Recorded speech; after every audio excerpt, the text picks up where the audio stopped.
Nào các bạn nhìn này, hôm nay thì chúng ta sẽ đi vào bài đầu tiên của chương trình Photoshop. Đây là cái khóa mà học mà chúng ta sẽ đi từ đầu. Nên trong quá trình khi đi từ đầu xong thì các bạn phải nhớ là đừng bao giờ quên còn một cái khung chương trình rất là quan trọng trong phần đó là Facebook. Bởi vì đấy là xương sống, và khi xương sống như vậy thì bạn học cái này xong bạn vẫn phải làm theo từng bài một ở trong cái phần Facebook đó, thì cái trình độ của các bạn nó sẽ tốt hơn. Và nhớ một điều rằng là khi làm đến đâu thì tương tác đến đấy, đừng bao giờ đi nhanh, bởi vì là các bạn đi nhanh các bạn không bao giờ thành công được. Các bạn đi nhanh quá, có nhiều bạn làm với tôi cứ đi để lấy bài thôi. Lấy bài để làm gì? Trong khi đó là chúng ta phải tương tác, chúng ta còn phải hỏi han nhau rất là nhiều những cái kinh nghiệm trong thiết kế nữa thì chúng ta không hỏi. Đúng không? Thì nó sẽ rất là lãng phí cho các bạn đó nha. Và đi nhanh để gì? Đi nhanh để cho xong thì nói làm gì, đúng không ạ? Ok, thì chúng ta sẽ quay trở lại cái bài đầu tiên như này nhá.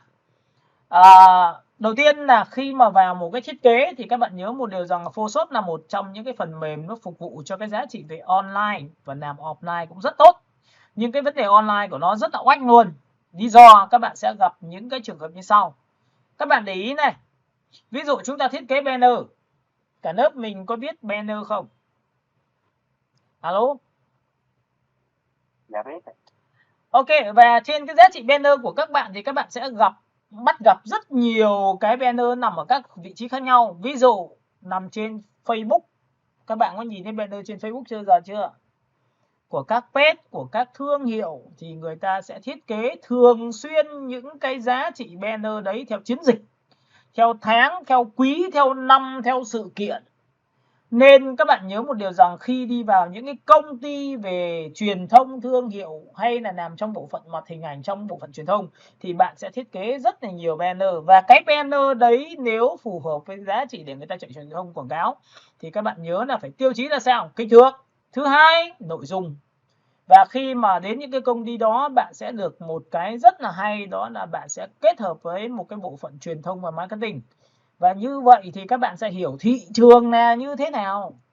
Và đôi lúc tôi nói thật cho các bạn biết là các bạn mang cái giá trị về quá mỹ thuật khi đi ra những cái công ty đấy thì chưa chắc người ta đã chọn, bởi vì người ta có quá nhiều kinh nghiệm. Và khi càng làm lâu năm với những cái người như vậy thì bạn mới rút ra kinh nghiệm là cái content họ đặt trên những cái giá trị banner đấy nó sẽ là ra sao. Các bạn hiểu cái này của tôi chưa? Alo. Dạ hiểu. Rồi, sau khi mà cho các bạn hiểu về làm về banner, poster và standee rồi thì các bạn sẽ thấy là cái này người ta có thể làm quảng cáo trên Facebook. Người ta có thể làm quảng cáo trên TikTok. Các bạn biết là cái TikTok của chúng ta là bây giờ có thể gắn một cái ảnh, sau đó thì chúng ta sẽ dùng 3-4 cái ảnh liên quan đến sự kiện, và sau đó thì chúng ta gắn một cái giỏ hàng và để chúng ta bán. Và tất cả các thương hiệu bây giờ người ta làm trên đa nền tảng chứ không phải một cái nào cố định. Hồi xưa tôi làm bộ nhận diện thương hiệu thì có là banner cho Facebook. Nó sẽ có cái bìa của Facebook nó giống như biển quảng cáo. Thứ hai là tất cả các chiến dịch thì nó sẽ gồm có bao nhiêu ảnh. Đó thì bây giờ nào phải làm thêm một cái nữa, đó là chúng ta sẽ thiết kế một cái banner dành cho TikTok. Đó, sau đó thì các bạn sẽ làm những cái ảnh trên những cái phương diện, trên những Shopee rồi những cái yếu tố đấy. Vậy thì các bạn phải nhớ và các bạn phải tìm hiểu cho tôi là banner của những cái dòng đó là kích thước bao nhiêu. Và tôi hy vọng rằng những cái banner đấy thì các bạn sẽ phải chuẩn bị cho tôi về mặt kích thước. Thứ hai, nội dung, và bạn ít nhất là mỗi cái trường hợp đấy các bạn sẽ phải thiết kế cho tôi một cái banner. Một cái banner về một chủ đề, sau đó chúng ta sẽ chuyển sang chủ đề khác. Và nhớ là chúng ta sẽ thiết kế các chủ đề. Nên sau khi mà các bạn học xong thì tôi truyền lại cho các bạn giá trị kinh nghiệm như sau. Đầu tiên là các bạn sẽ làm giống thầy Khánh ạ. Làm giống thầy Khánh ạ. Sau đó thì các bạn dựa trên cái nền tảng giống đấy, làm nhiều lần lên rồi, làm kỹ rồi thì các bạn đi tìm tư liệu các bạn làm cho tôi. Được không ạ? Alo. Các bạn nghe được đoạn này chưa? Cái này rất quan trọng nhá. Rồi, tôi xem là có phần ai. Ok, chúng ta kéo rồi. Tiếp theo này. Vậy thì lúc này chúng ta sẽ tạo ra khổ giấy bằng cái gì? Và nếu mà một người khi làm kỹ, làm được nhiều sản phẩm đẹp thì chắc chắn bạn yên tâm một điều rằng bạn nên truyền thông thương hiệu cá nhân của bạn trên những cái hội nhóm về design, rồi bạn lại truyền thông bằng cái thương hiệu của mình nữa với cái cách truyền thông của các bạn. Thì tôi nói thật cho các bạn, sau này các bạn đi xin việc nó chính là hồ sơ xin việc. Phần thứ hai nó là tờ giấy thông hành để các bạn có thể nhận những cái công việc ngoài. Đó. Ai cũng muốn là sau khi học xong chúng ta đổi nghề, hoặc là có công việc thứ hai, rồi có lại tạo ra một nguồn thu nhập khác biệt. Đó, thì các bạn nhớ là các bạn sẽ phải chọn cho tôi việc đó. Rồi tiếp theo là các bạn sẽ chọn vào phần New File, chính là phần tạo ra khổ giấy. Nhớ nhá, tạo ra khổ giấy chúng ta chọn New File, hoặc chúng ta chọn vào File và chúng ta chọn vào Ctrl N, chính là tạo ra khổ giấy. Các bạn sẽ ấn vào đây cho tôi, tạo ra khổ giấy. Ok, cả lớp mình nhìn này chưa? Dạ thấy. Rồi, sau khi mà tạo ra khổ giấy xong thì các bạn lưu ý cho tôi là ở đây nó sẽ có những cái kích thước cho các bạn.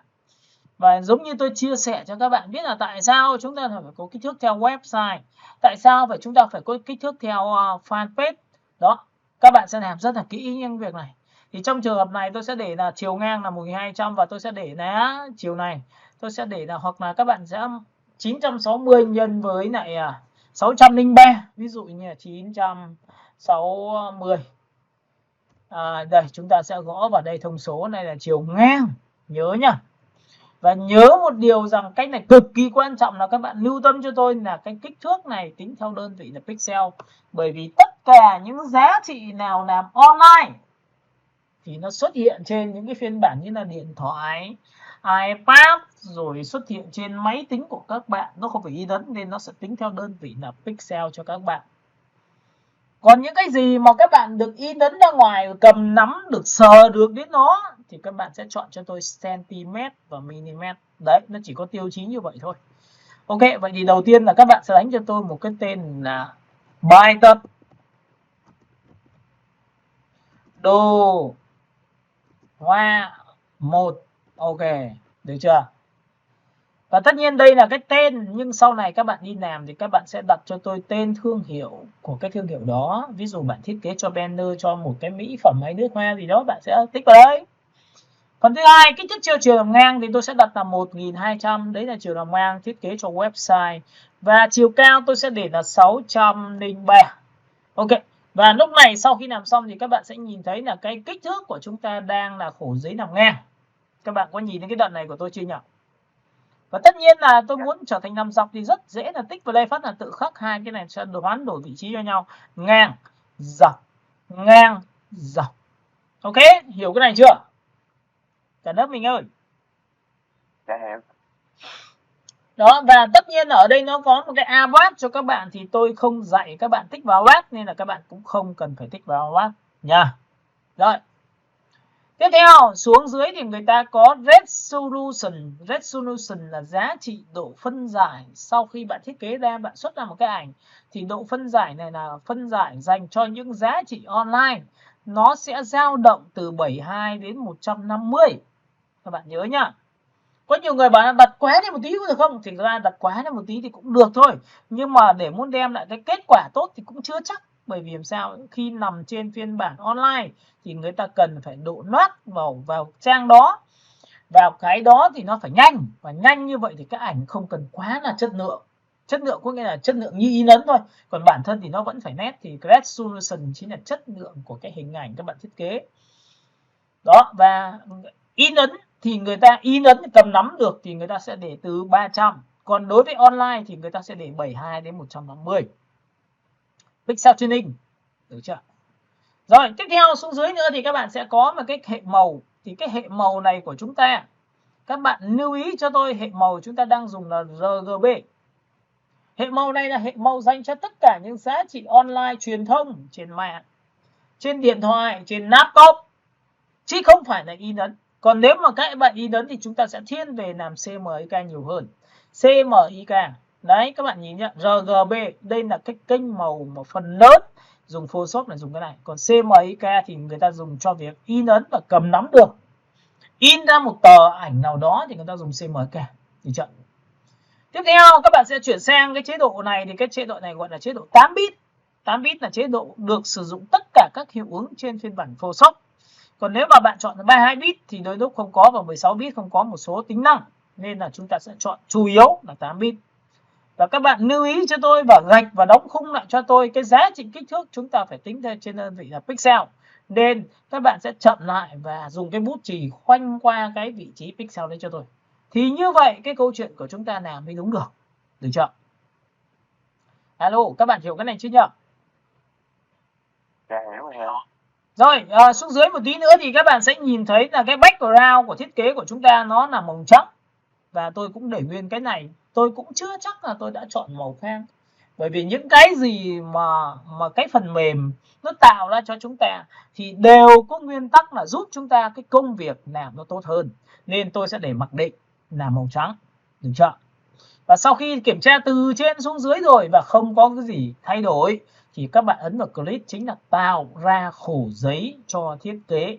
Và khổ giấy này phải khẳng định lại một câu là chúng ta đang dùng trên những phiên bản thiết kế banner cho website.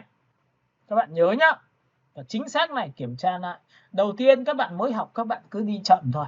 Đi chậm càng tốt, và làm đi làm lại chúng ta phải để ý việc này. Chúng ta ấn vào đây. Và các bạn nhớ một điều rằng là sau khi mà tạo ra khổ giấy xong thì nó xuất hiện trước mặt chúng ta. Thì lúc này cái công cụ Photoshop nó sẽ xuất hiện với những cái giá trị như sau. Bên tay trái của các bạn là những thanh công cụ để sau này chúng ta có thể vẽ, chúng ta dùng một số hiệu ứng. Ok. Bên tay phải của chúng ta nó sẽ có các thuộc tính. Ví dụ mà thuộc tính này rất quan trọng, các bạn có thể ghi đó là thuộc tính layer, được ký hiệu là F7 trên bàn phím. Chúng ta có thể chọn vào Windows và chúng ta chọn vào F7 chính là layer. F7 chính là tắt và bật layer nhá. Tắt đi và chúng ta chọn Windows, ấn vào F7 cũng là bật layer lên. Nó rất dễ dàng như thế. Và các bạn có thể tắt bằng cách nào nữa là chúng ta ấn vào biểu tượng gạch chéo như này cũng là một cách tắt. Các bạn hiểu cái này chưa? Ok. Alo. Dạ hiểu. Cả lớp ơi ơi, sau khi mà chúng ta hiểu xong thì chúng ta sẽ phải đưa nó về một cái trạng thái rất là quan trọng. Đó là chúng ta sẽ đưa về giao diện cơ bản của chương trình Photoshop. Và các bạn sẽ để ý cho tôi là để muốn đưa về giao diện thì các bạn ghi đi.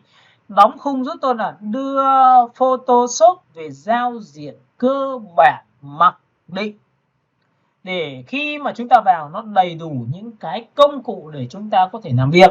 Thì các bạn sẽ chọn vào Windows, các bạn sẽ chọn vào biểu tượng Workspace và chúng ta chọn vào Encenter Default. Các bạn nhớ nhìn cái này của tôi chưa nhỉ? Alo. Dạ thấy. Trong trường hợp một số cái công cụ của các bạn bị xóa đi thì các bạn có thể lấy lại giao diện. Nếu không đầy đủ thì bạn sẽ chọn vào Reset nó lại. Và khi reset nó lại thì ngay lập tức tất cả những cái công cụ sẽ được sắp về vị trí như cũ. Thì kể cả thanh bên tay trái của chúng ta dài hơn thì chúng ta có thể ấn vào mũi tên này, các bạn nhìn này, tích vào mũi tên đó thì nó sẽ co lên cho các bạn dễ nhìn hơn. Và tôi cũng hay dùng cái phương pháp của co như này. Thứ nhất, dễ nhìn hơn, bao quát hơn. Phần thứ hai nữa là cái khung hình làm việc của chúng ta đang bị lấn chiếm bởi vì những cái công cụ mặc định như này. Thì các bạn cũng có thể là dùng cái phương pháp làm sao chúng ta sẽ kéo ra ngoài như này. Để thứ nhất là cái diện tích nó rộng hơn. Và sau này tôi cần mở cái gì thì tôi sẽ kéo ra. Các bạn hiểu cái này của tôi chưa nhỉ? Alo. Dạ. Rồi. Sau khi mà làm xong đến đây thì các bạn sẽ nhớ cho tôi là khi vào thiết kế thì việc đầu tiên của một người designer là tôi đã làm được khổ giấy thôi. Và sau khi tôi làm được khổ giấy xong thì các bạn sẽ ấn vào F7, bởi vì như vừa rồi tôi vừa chia sẻ cho các bạn, cái bảng quan trọng nhất trong Photoshop chính là F7. F7 chính là bảng quản lý layer. Và ngay lập tức các bạn sẽ nhìn thấy là trong cái layer đầu tiên được gọi là layer background. Và trong cái phần background của một thiết kế nó gồm có những cái giá trị như sau. Một là màu bệt. Màu bệt là chỉ có một màu thôi. Ví dụ đây là chỉ có màu trắng này. Đấy nhá, các bạn nhìn đây có màu trắng chưa? Alo. Dạ thấy. Rồi, màu thứ hai là màu chuyển sắc. Là cái background là chuyển từ màu đậm sang màu nhạt. Đó, màu đậm sang màu nhạt. Và cái loại thứ ba nữa là bạn dùng bằng ảnh. Và nhớ một điều rằng cái ảnh đấy nó phải liên quan đến sản phẩm. Ví dụ, các bạn có thấy rằng là đồ ăn thì người ta hay ghép với cái ảnh gì ạ? Các bạn nghe tôi. Alo. Alo. Dạ. Đồ ăn thì thường hay ghép với cái background như thế nào? Cái lớp nền nó như thế nào? Thường sẽ màu đỏ. Ok, nó là màu đỏ, màu vàng, màu cam, màu nóng, đúng không? Dạ. Bởi vì là cái thức ăn của chúng ta khi dùng như đấy thì chúng ta sẽ đánh về thị giác, nó cảm giác nó sẽ tốt hơn, bởi vì chúng ta ăn đồ nóng sẽ tốt hơn ăn đồ lạnh. Nhưng ví dụ chúng ta ăn kem thì sao? thì cái background nó sẽ là màu gì? Nó thường thế nó sẽ thiên về những màu mạnh thật. Đấy, thì em có đồng ý với tôi là trong quy trình khi thiết kế thì chúng ta thiết kế cái gì thì chúng ta phải liên tưởng đến cái màu là một. Đấy là màu bền. Nhưng cái màu thứ hai là màu gradient thì mình có thể chuyển từ xanh đậm sang xanh nhạt, đỏ đậm sang đỏ nhạt, cam đậm sang cam nhạt được không? Đúng không em? Alo? Alo? Cả lớp nghe đoạn này chưa nhỉ? Dạ. Rồi, nhưng mà còn một cái phần nữa tôi đã chia sẻ cho các bạn đó là gì? Cái background. Cái background lúc này tôi đang nói là cái ảnh. Ví dụ nếu làm đồ ăn thì người ta hay chọn cái ảnh để ghép vào cái nền đấy là cái gì, chứ tôi không nói là màu nữa nhé. Rồi, các bạn xem đi, là cái background dành cho đồ ăn thì thường thường người ta ghép bằng cái gì? Alo? Alo? Đồ ăn thì thường thường em nhìn thấy thì người ta sẽ ghép màu bền. Màu bệt, ok. Dạ. Rồi, còn gì nữa không? Các bạn nào có ý kiến khác không? Bởi vì là khi mà mình có ý kiến như thế này thì các bạn sẽ phải tìm cho tôi những cái thiết kế trên thị trường hiện tại nó đang dùng màu bệt ra sao, chúng ta thiết kế về màu chuyển sắc ra sao, chúng ta thiết kế về cái hình ảnh để làm cho ghép vào nền của những cái đồ ăn ra sao thì chúng ta mới chọn được. Các bạn hiểu cái này chưa? Alo? Và các bạn tôi sẽ gợi ý cho bạn một số cái tính năng nữa và chúng ta phải đi kiếm, đó là nền gỗ. Một số sản phẩm đồ ăn người ta ghép trên nền gỗ nhá. Vậy thì chúng ta sẽ phải có những cái background như vậy. Các bạn hiểu cái này của tôi chưa? Nào. Alo. Dạ hiểu. Vâng, dạ hiểu. Ok, vậy thì sau khi làm xong thì sau cái bài này, ngoài giá trị là tôi gửi cho các bạn một số cái tài liệu thì các bạn cũng phải đi kiếm cho tôi những cái tài liệu các bạn mong muốn, được không ạ? Rồi bây giờ các bạn nhìn vào đây, việc đầu tiên thường thường đổ một cái background cho đối tượng. Thì thường thường chúng ta sẽ là chọn nha, đầu tiên phải là chọn màu. Bởi vì màu này đang là màu trắng và cái layer đầu tiên là layer background, chính là lớp nền của thiết kế, nên các bạn sẽ phải chọn đúng màu cho tôi. Và nhớ một điều rằng cái màu này các bạn không thể chọn tùy tiện theo bản năng của mình được. Có nhiều người chọn theo bản năng. Có nghĩa là gì? Em thích màu hồng nó là màu hồng, em thích màu tím nó là màu tím, em thích màu gì đó. Nhưng nhớ một điều rằng bạn sẽ có một cái kinh nghiệm, đó là chúng ta chọn màu khi chúng ta đã nhìn rồi. Có nghĩa là chúng ta có một cái sự nghiên cứu về cái ngành nghề này rồi thì chúng ta nên chọn cái điều đó. Được chưa? Phần thứ hai là các bạn nhớ là trước khi đổ màu thì bạn phải chọn cho tôi đó là cái thiên về giá trị. Đó là cái gì ạ? Thương hiệu. Ví dụ thường thường khi người làm một cái thiết kế banner thì thường thường chúng ta đã có một cái logo có sẵn rồi của một cái khách hàng người ta gửi cho mình, thì bạn phải nhớ là bám sát vào cái màu thương hiệu họ, bởi vì người ta thiết kế theo bộ nhận diện thương hiệu. Các bạn hiểu cái này của tôi chưa? Alo? Dạ hiểu. Và cái cách học thông minh là người ta học theo cái mà được rất nhiều designer được khẳng định trên thị trường, có nghĩa là cái đấy được chấp nhận rồi, cái đấy đã được cho và ứng dụng vào thực tế rồi, thì bạn hãy chọn nó và copy cái màu đó. Thì như vậy sau này bạn làm cái màu gì bạn cũng có kinh nghiệm. Các bạn hiểu cái này của tôi chưa? Alo? Dạ. Rồi, tiếp theo. Nào các bạn nhìn vào đây, vậy thì để muốn chọn được cái màu đầu tiên liên quan đến chẳng hạn đồ ăn chẳng hạn thì tôi sẽ chọn màu gì? Các bạn sẽ tích vào bên tay trái của chúng ta. Đây cái ô này đấy ạ, nó sẽ xuất hiện ra một cái bảng cho các bạn. Lúc này nó có hai giá trị cho các bạn. Ở đây là chúng ta bắt đầu từ màu trắng. Chúng ta đang chọn khu vực. Các bạn có nhìn thấy cái hai cái mũi tên nó đâm vào nhau chỗ này không ạ? Nó đối diện nhau ạ. Nó đang báo cho các bạn là tôi đang ở khu vực của màu vàng. Ok, các bạn có nhìn cái đoạn này chưa? Dạ thấy. Rồi, vậy thì bây giờ tôi muốn chọn về đồ ăn thì tôi có thể chọn sang khu vực màu đỏ được không hả các bạn? Các bạn có nhìn thấy màu đỏ của tôi chưa? Vâng, nhìn thấy này. Ok, vậy thì có nghĩa là việc đầu tiên mình phải chọn đúng khu vực nào mà mình cần đi đến đã. Chọn màu nó phải là như vậy. Và màu đỏ nó sẽ tượng trưng cho cái gì? Đó là nó tượng trưng cho sự sức nóng. Và khi ăn về đấy nó sẽ tạo ra một cảm giác cho khách hàng. Và chính vì vậy mà tại sao chúng ta lại hay tư vấn cho khách hàng là khi làm về đồ ăn thì chị nên chọn tông nóng nó sẽ tốt hơn. Nhưng đây là phương diện về màu thôi. Còn cái phương diện thứ hai là khi các bạn làm cho khách hàng thật, nhưng người ta lại theo ngũ hành tương sinh tương khắc mà màu của người ta, thì các bạn nhớ là bạn cũng sẽ phải chọn theo ngũ hành tương sinh tương khắc. Các bạn hiểu cái ngũ hành tương sinh tương khắc là cái gì không ạ? Alo? Alo? Vâng, hiểu thầy ạ. Là cái màu đấy là màu của tuổi của người ta. Và nhớ một điều rằng là chúng ta đi học vào học đồ họa không phải là chúng ta tìm hiểu một cái cách tràn lan, mà chúng ta đi đúng trọng tâm. Và những cái đấy nó sẽ trở thành thâm căn khổ đế cho các bạn sau này làm bất cứ ngành nghề nào đều ổn cả. Nha.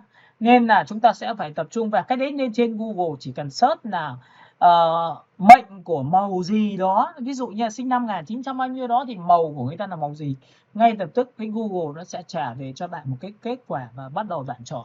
Các bạn hiểu cái này của tôi chưa? Alo? Dạ hiểu. Vâng, dạ hiểu.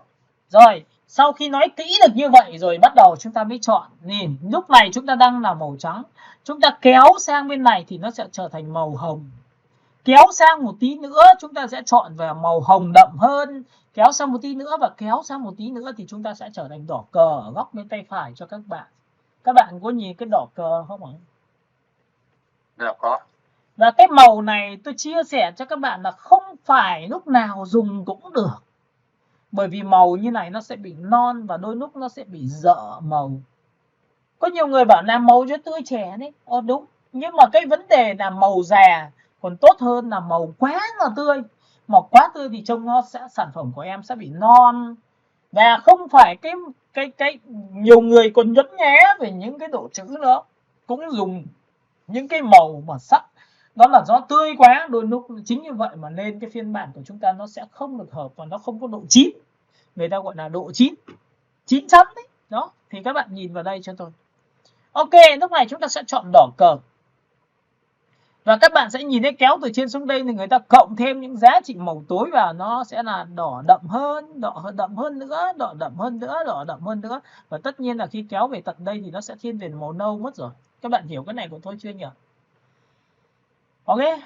Và tiếp theo bên trắng này thì các bạn có thể cộng thêm ghi như này. Còn các bạn đi theo chiều chéo như này thì nó sẽ là vừa là màu gì? Màu hồng nhưng lại cộng thêm sáng vào đó để chúng ta có thể đặt ra những giá trị có thể trầm vào. Và tất nhiên màu nào cũng đẹp. Cái quan trọng nhất là nó sẽ hợp với màu nào thôi, được chưa?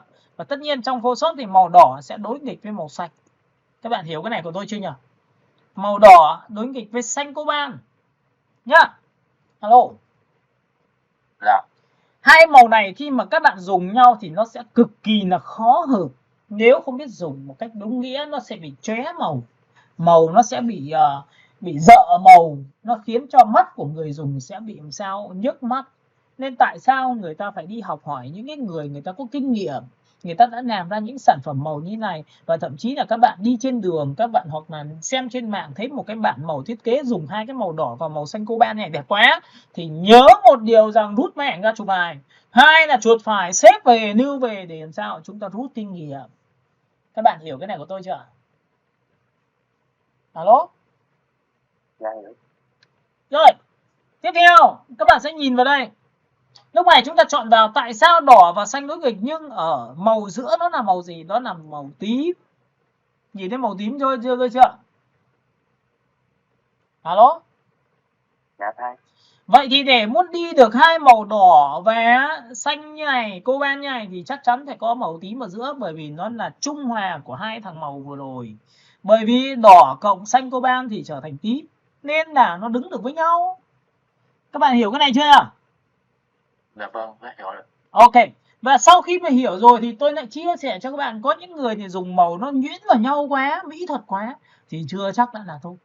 Bởi vì làm sao đôi lúc khách hàng người ta thấy là dùng màu thì nhuyễn rồi nhưng mà nó sẽ khiến cho sản phẩm của em nó có thể bị tối hơn. Thì nhớ một điều rằng chúng ta sẽ phải điều chỉnh sắc độ. Được chưa? Vậy thì sắc độ có thể làm đến từ màu, nhưng sắc độ chọn màu xanh nào là phù hợp, chọn màu tím nào là phù hợp, đấy là một câu chuyện. Vậy cỡ mắt nó là phải luyện. Luyện nó là gì? Đó là phải đi xem nhiều, đi làm nhiều, đi copy nhiều thì sau này các bạn mới khá được. Tôi nói thật cho các bạn nhé, đây là những cái kinh nghiệm tôi rút ra. Hồi xưa tôi làm gì có internet.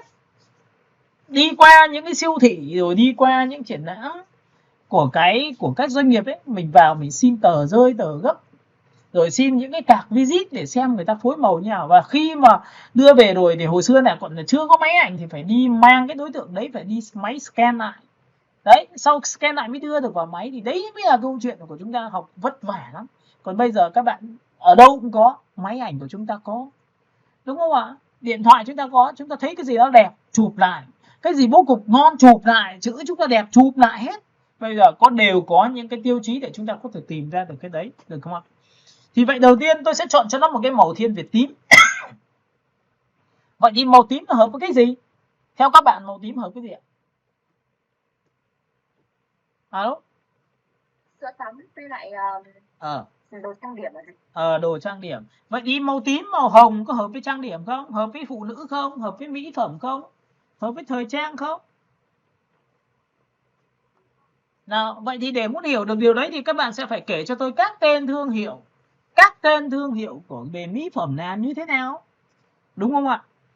Tại sao lại thầy bảo là tại sao phải nhớ đấy? Bởi vì khi mà nhớ nhảy thì sau này em sẽ trở thành một cái hành trình là khi bạn đi gặp khách hàng bảo em ơi, em thiết kế cho chị một cái logo ấy. Em ơi, em thiết kế cho chị một cái này. Sau đó thì em bảo là chị ơi, những cái thương hiệu nổi tiếng trên thế giới nó sẽ có những cái này, nó đang dùng những cái màu thông số như thế này. Ví dụ em nói là một tên thương hiệu thì có phải là người ta thấy là em là có bề dày về gì kiến thức không? Em hiểu cái đó chưa? Alo. Đó, rồi. Vậy thì sau khi tôi đã chọn được xong màu tím xong thì tôi ấn OK. OK có nghĩa là chọn màu thôi. Các bạn có nhìn thấy chọn màu chưa? Alo. Thì lúc này chúng ta sẽ đổ vào cái background của chúng ta. Background chúng ta đang là màu trắng, muốn đổ màu được thì chúng ta dùng cái gì? Cái này sẽ dùng cho phương pháp dành cho những cái bạn dùng kể cả laptop và MacBook. Thì các bạn sẽ chọn vào cái công cụ phím G trên bàn phím của các bạn. G đây là G. Bạn nhớ nhé, cái mũi tên cái công cụ G này nó có một mũi tên là tích vào đây và giữ chuột. Thì nó sẽ chọn vào gradient. Công cụ thứ hai là G và đây là G của bình đổ đây ạ. Chúng ta sẽ tích vào đây, nó sẽ có biểu tượng của một cái bình và có một cái giọt màu và tích vào đây cho tôi. Và tất nhiên là sau khi tôi chọn xong thì đây là cái background đầu tiên thì bạn sẽ đổ màu cho tôi một cách tích và phát là sẽ có màu tím. Cả lớp mình nhìn thấy cái đoạn này chưa?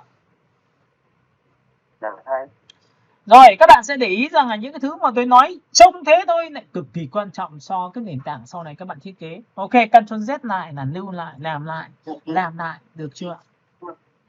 Ok, cái phần thứ hai bạn muốn đổ màu thì chúng ta làm bằng cái gì? Đúng không? Nào, các bạn nhìn vào đây. Để muốn đổ màu được lần thứ hai, các bạn sẽ dùng một cái thao tác như sau, đó là các bạn sẽ nhìn thấy nút Alt trên bàn phím ALT, ấn chặt vào đó. Nhớ là ấn chặt là sao? Mình phải ấn vào đó, mình giữ chuột, giữ tay vào vị trí của cái nút đó và ấn vào nút Delete là Delete thì các bạn sẽ đổ màu ở phía trên của các bạn chính là màu tím. Nhìn thấy chưa? Đây, tôi sẽ đổ cho các bạn Alt Delete, được chưa? Nào, các bạn nhìn vào đây cho tôi. Nào, Alt Delete là đổ màu phía trên. Và lúc này người ta cũng có một cái lệnh nữa, thì ở đây nó có cái hộp màu đầu tiên ở phía trên là màu tím, nhưng hộp màu phía dưới là màu đen. Vậy thì để muốn đổ cái màu phía trên này, người ta dùng lệnh là Alt và ấn nút Delete là đổ màu phía trên. Ok, cả lớp mình hiểu đoạn này chưa? Dạ hiểu rồi. Ok, làm chính xác cái phần này. Rồi, phần thứ hai các bạn sẽ chọn cho tôi một thuộc tính là đổ màu đen phía dưới, cái màu dưới của cái miếng màu kia. Đây ạ, chính là cái này đây ạ. Bây giờ bạn làm sao để đổ màu được phía dưới này thì người ta dùng lệnh là Ctrl và cũng tương tự như vậy, giữ chặt Ctrl trên bàn phím và ấn là nút Delete là đổ màu phía dưới. Đổ màu của miếng màu phía dưới đó. Ok, nhìn thấy chưa? Miếng màu phía trên, miếng màu phía dưới. Đó, các bạn hiểu cái này chưa nhỉ? Dạ vâng. Ok, xong chưa? Alo. Rồi, bây giờ thì các bạn có thể chọn bất cứ màu gì mà các bạn mong muốn, được không ạ? Ok, vậy thì nhưng cái cách thứ hai thì người ta phải làm cái gì? Người ta muốn chọn màu theo thương hiệu, giống như vừa rồi là chúng ta chọn theo bản năng, chúng ta chọn theo cách của chúng ta. Nhưng bây giờ tôi muốn học hỏi từ màu của thương hiệu. Thì màu thương hiệu thì phải là như thế nào? Nó phải bắt nguồn từ logo, nó bắt nguồn từ những giá trị thiết kế của họ. Vậy thì chúng ta sẽ mở ra một cái file rất là quan trọng. Các bạn nhớ là cách đổ màu và học copy màu từ những thương hiệu và màu của logo là như thế nào. Thì tôi khuyên các bạn sau cái đợt này các bạn sẽ phải tìm cho tôi những cái màu thương hiệu. Bạn sẽ cái cỡ mắt của bạn chắc chắn sẽ tốt lên nếu mà bạn làm theo phương pháp này của tôi. Các bạn sẽ chọn vào vị trí là chọn vào file và ấn vào Ctrl O giúp tôi. Ctrl O chính là mở file. Và mở file thì chúng ta sẽ phải có một cái thư viện của chúng ta ở đâu. Tôi chọn vào ổ E. Tôi chọn vào một cái thư mục gọi là thư mục thư viện ảnh. Và sau đó chọn vào thư viện ảnh thì tôi sẽ chọn vào trang sức chẳng hạn. Ví dụ như này. Sau khi chọn vào trang sức thì các bạn nhớ là tôi sẽ kéo xuống dưới và tất nhiên là tôi sẽ chọn vào vị trí của cái nào. Ok, tôi tích vào đây. Tôi kéo xuống dưới tôi sẽ chọn vào vị trí là PNG. Các bạn có nhìn cái nào không ạ? Alo. Rồi, sau khi tôi chọn xong cái này thì cái màu xanh đây mới là gọi là màu xanh của những người có kinh nghiệm đây à. Các bạn có nhìn thấy màu xanh này chưa? Người ta làm. Vậy thì những cái người mà chọn màu xanh này là những cái người mà làm cho thương hiệu của một cái hãng trang sức khá là lớn ở Việt Nam. Thì đấy là những người có kinh nghiệm không các bạn? Hay là người ta thuê một người không có kinh nghiệm? Alo. Tất nhiên là phải người kinh nghiệm rồi. Vậy thì tại sao mà chúng ta không học những cái thứ mà của người kinh nghiệm? Có nghĩa là chúng ta không mò mẫm là màu xanh nha, có những người đang dùng màu này nhưng có thể nó sáng quá, cũng có thể nó quá đậm thì sao? Đó. Vậy thì các bạn nhớ một điều rằng sau khi mở file ảnh lên nó gồm có 2 phần. Phần thứ nhất là cái bài của các bạn thấy bên tab bên này là màu thiết kế và màu bên này chính là màu của cái ảnh mà chúng ta mở lên. Các bạn hiểu cái này chưa? Alo? Dạ vâng, đã hiểu rồi. Rồi. Và sau khi mà chúng ta nhìn được cái điều này thì chúng ta mới rút ra kinh nghiệm là cái màu xanh nào nó đẹp, nó dịu mắt. Thì các bạn nhìn này, để muốn lấy được cái màu trên phiên bản thiết kế của nhận diện thương hiệu, đây là màu bệt này, nó chỉ phẳng này, thì bạn dùng phím Y ngắn giúp tôi. Dùng phím Y ngắn nha. Sau này khi mà các bạn ngâm cứu trong giá trị màu đẹp thì bạn thấy cái gì màu đẹp để bạn search hết về cho tôi. Và nhớ là khi search về phải đặt câu hỏi này, cái màu này nó phục vụ cho ngành nghề nào, cái màu này sẽ dùng cho cái thiết kế của mình lúc nào và sản phẩm nào, để các bạn lên một cái kế hoạch xây dựng cho tôi một cái portfolio, một cái CV xin việc thì phải là theo chủ đề. Ví dụ tôi có thể chọn về chủ đề làm đẹp mà trong đấy nó có trang sức, mỹ phẩm, thời trang, giày dép, nước hoa đó, rồi sữa tắm, rồi dầu gội đầu. Các bạn có thấy nhiều không? Alo? Đúng. Rồi, vậy thì lúc này tôi dùng phím Y ngắn, tôi chỉ vào cái vị trí màu xanh thì ngay tức cái màu tím nó sẽ thay đổi này. Các bạn nhìn này, tích vào đây. Các bạn có nhìn thấy màu xanh của tôi không ạ? Nhìn chưa? Chỉ vào đây lấy màu. Chỉ vào đây lấy màu, lấy màu, lấy màu, lấy màu, lấy màu. Nhìn thấy chưa?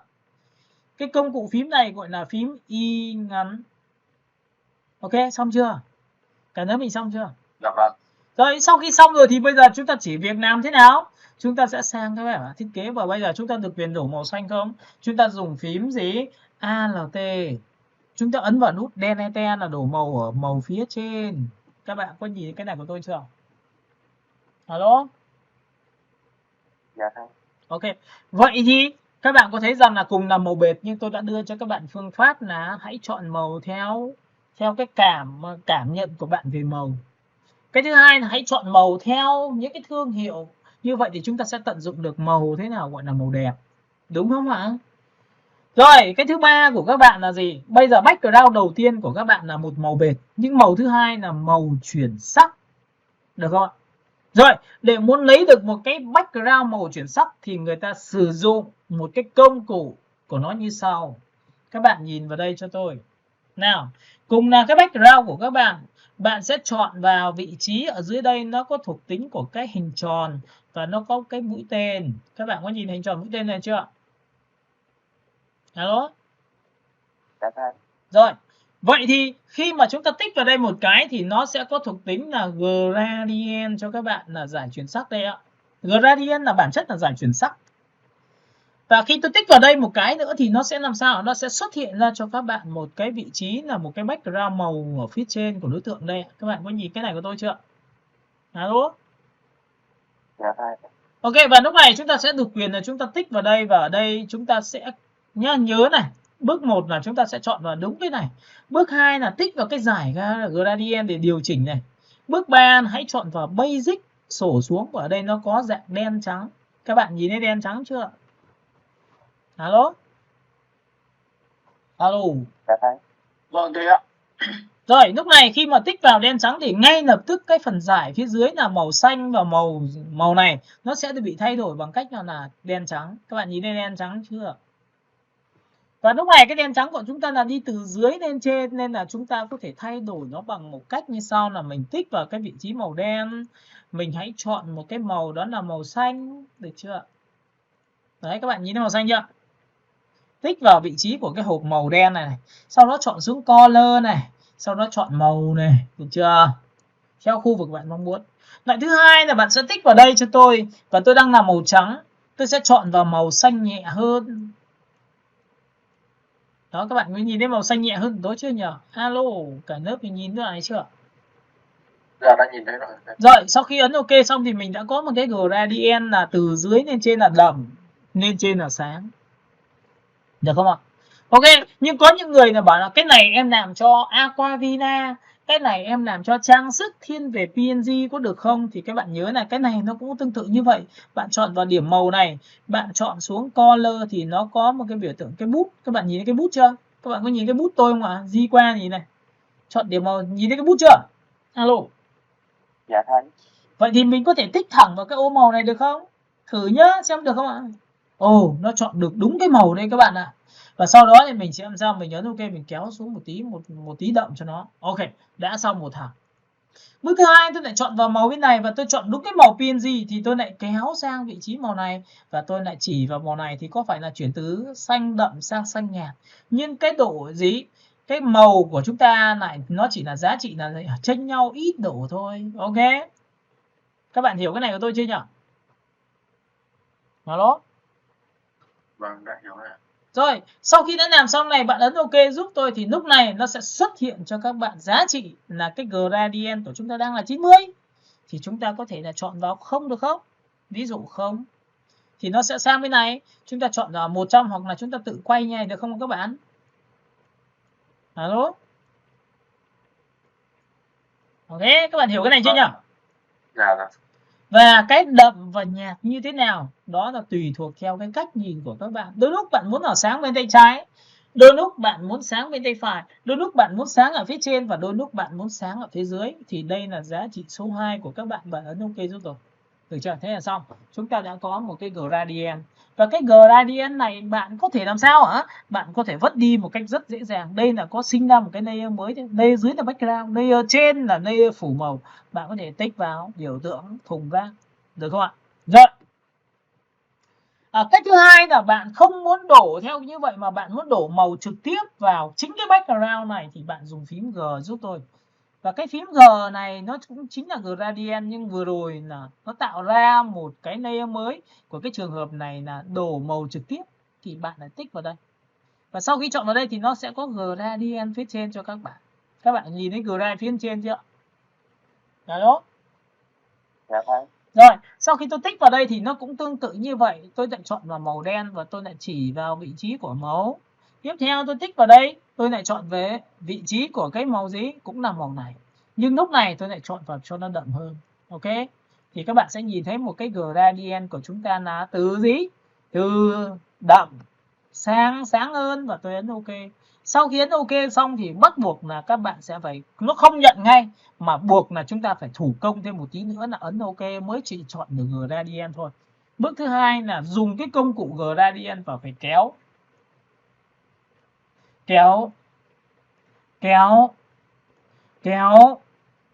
Và tất nhiên là để muốn kéo theo phương vuông góc thì các bạn nên giữ Shift giúp tôi để cho nó chính xác.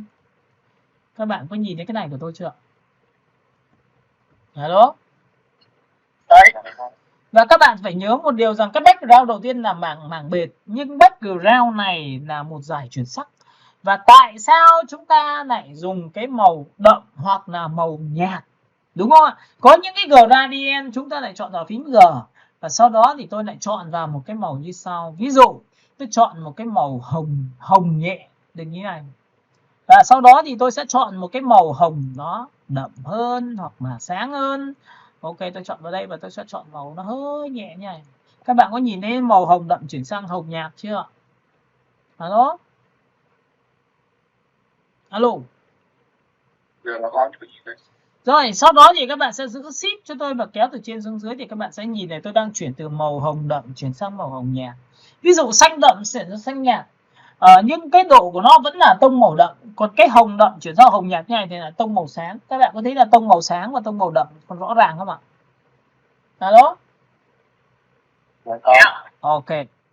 Rồi, vậy thì khi mà làm được cái điều này thì tôi khuyên lại cho các bạn là bạn làm lại bằng cách là Ctrl Z thì nó sẽ nâng lại cho các bạn được không ạ? Ok, tôi sẽ kiểm tra là xem còn bạn nào nữa không. Được chưa? Rồi. Tiếp theo này.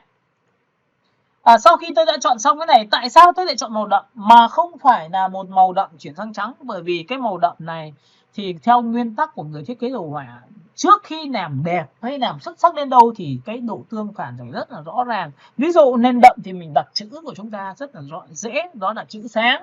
Các bạn đồng ý tôi điều đó không ạ? Nền đậm đặt chữ sáng và nền sáng đặt chữ đậm, đúng không? Các bạn hiểu cái này chưa nhỉ? Alo? Dạ hiểu thầy. Ok. Vậy thì lúc này các bạn sẽ chọn cho tôi một tiêu chí như sau là bạn chọn vào T. T là chính là đánh chữ. Và tất nhiên là trong một phiên bản thiết kế của các bạn này phải cần chữ rồi. Bạn tích vào đây giúp tôi. Và bạn muốn đánh được chữ trên một phiên bản nền đậm như thế này thì bạn tích thẳng vào màn hình giúp tôi. Sau khi tích thẳng vào màn hình ngay lập tức nó sẽ xuất hiện cho các bạn một cái chữ mặc định của đối tượng của chúng ta. Thì lúc này các bạn nhớ cho tôi là thuộc tính như sau. Là tôi có thể trở về công cụ phím V. Công cụ phím V là để dịch chuyển.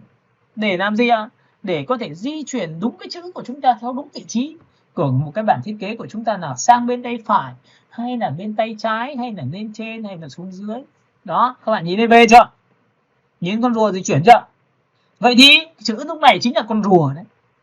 Được chưa? Chúng ta tích vào phím V là chọn vào chữ và chúng ta dịch chuyển sang phải, sang trái, lên trên và xuống dưới. Các bạn có đồng ý tôi điều này không ạ? Alo? Dạ vâng. Dạ có.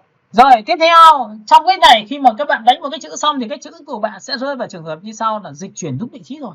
Nhưng bây giờ mình đặt ra câu hỏi là cái chữ này có to hay là nhỏ? Các bạn có nhìn thấy to nhỏ không ạ? Alo. Các bạn hiểu cái đoạn này chưa? Vậy thì chữ to hay chữ nhỏ quan trọng. Bởi vì lý do nó sẽ liên quan đến việc là các bạn muốn nói nội dung gì cho một cái thiết kế sản phẩm đó. Thì các bạn nhớ cho tôi, để muốn làm to nhỏ đối tượng mà bạn mong muốn thiết kế thì bạn ấn vào Ctrl T giúp tôi. Các bạn có nhìn thấy Ctrl T chưa? Dạ có, thấy đó. Rồi, đóng khung lại, Ctrl T chính là thay đổi kích thước của đối tượng. Được chưa? Rồi, lúc này sau khi mà muốn thay đổi kích thước đối tượng thì chúng ta sẽ có một cái lệnh là phóng to cả cái màn hình. Nhá, bằng lệnh như sau, chúng ta ấn vào Ctrl cộng là phóng to, nhìn thấy chưa? Và Ctrl trừ là thu nhỏ màn hình. Và Ctrl số 0 là trở về định dạng màn hình full. Ctrl cộng này, Ctrl trừ này. Đó, các bạn hiểu cái này của tôi chưa? Và khi Ctrl cộng lên thì các bạn sẽ nhìn này, khi ấn vào Ctrl T nó có tạo ra cái đầu điểm chốt cho các bạn là có 1 2 3 4 5 6 7 8 8 đầu điểm chốt này tương ứng với giá trị bạn có thể co kéo được đối tượng. Và bắt đầu lưu ý này. Đối với những phiên bản từ 2020 đến 2021 đến 2023 đến 2024 thì các bạn ra góc của biểu tượng, các bạn kéo không cần giữ bất cứ một phím nào thì đối tượng luôn luôn trong tình trạng là đồng dạng. Đồng dạng là có nghĩa không thay đổi về mặt hình dạng của đối tượng, nó tuân thủ theo tỷ lệ của các bạn. Còn đối với phiên bản là bạn muốn thay đổi theo từng cạnh của đối tượng, theo từng góc của đối tượng thì các bạn nhớ phím cho tôi, đó là phím Shift nhé. Các bạn nhìn này, tôi ra góc tôi kéo đây, các bạn có thấy nó to, nó không bị thay đổi về kích thước tỷ lệ không ạ? Alo? Alo? Thấy ạ. Rồi, chúng ta co kéo rồi thì chúng ta cũng có một cái lệnh là giữ phím An và chúng ta co kéo như này. An là đồng tâm. Đấy, vậy chúng ta giữ mũi An thôi và ra góc như này thì nó sẽ lấy tâm ở giữa và chúng ta kéo ra như này và chúng ta lại ấn vào Ctrl trừ lại thu nhỏ lại, giữ phím An lại kéo to như này. Và to như này thì các bạn có thấy là dễ nhìn được chưa? Alo? Alo. Rồi, Enter. Enter nhá. Enter là dứt lệnh. Ok. Thì các bạn có đồng ý với tôi là cái chữ này của chúng ta nó dễ nhìn trên nền đậm không?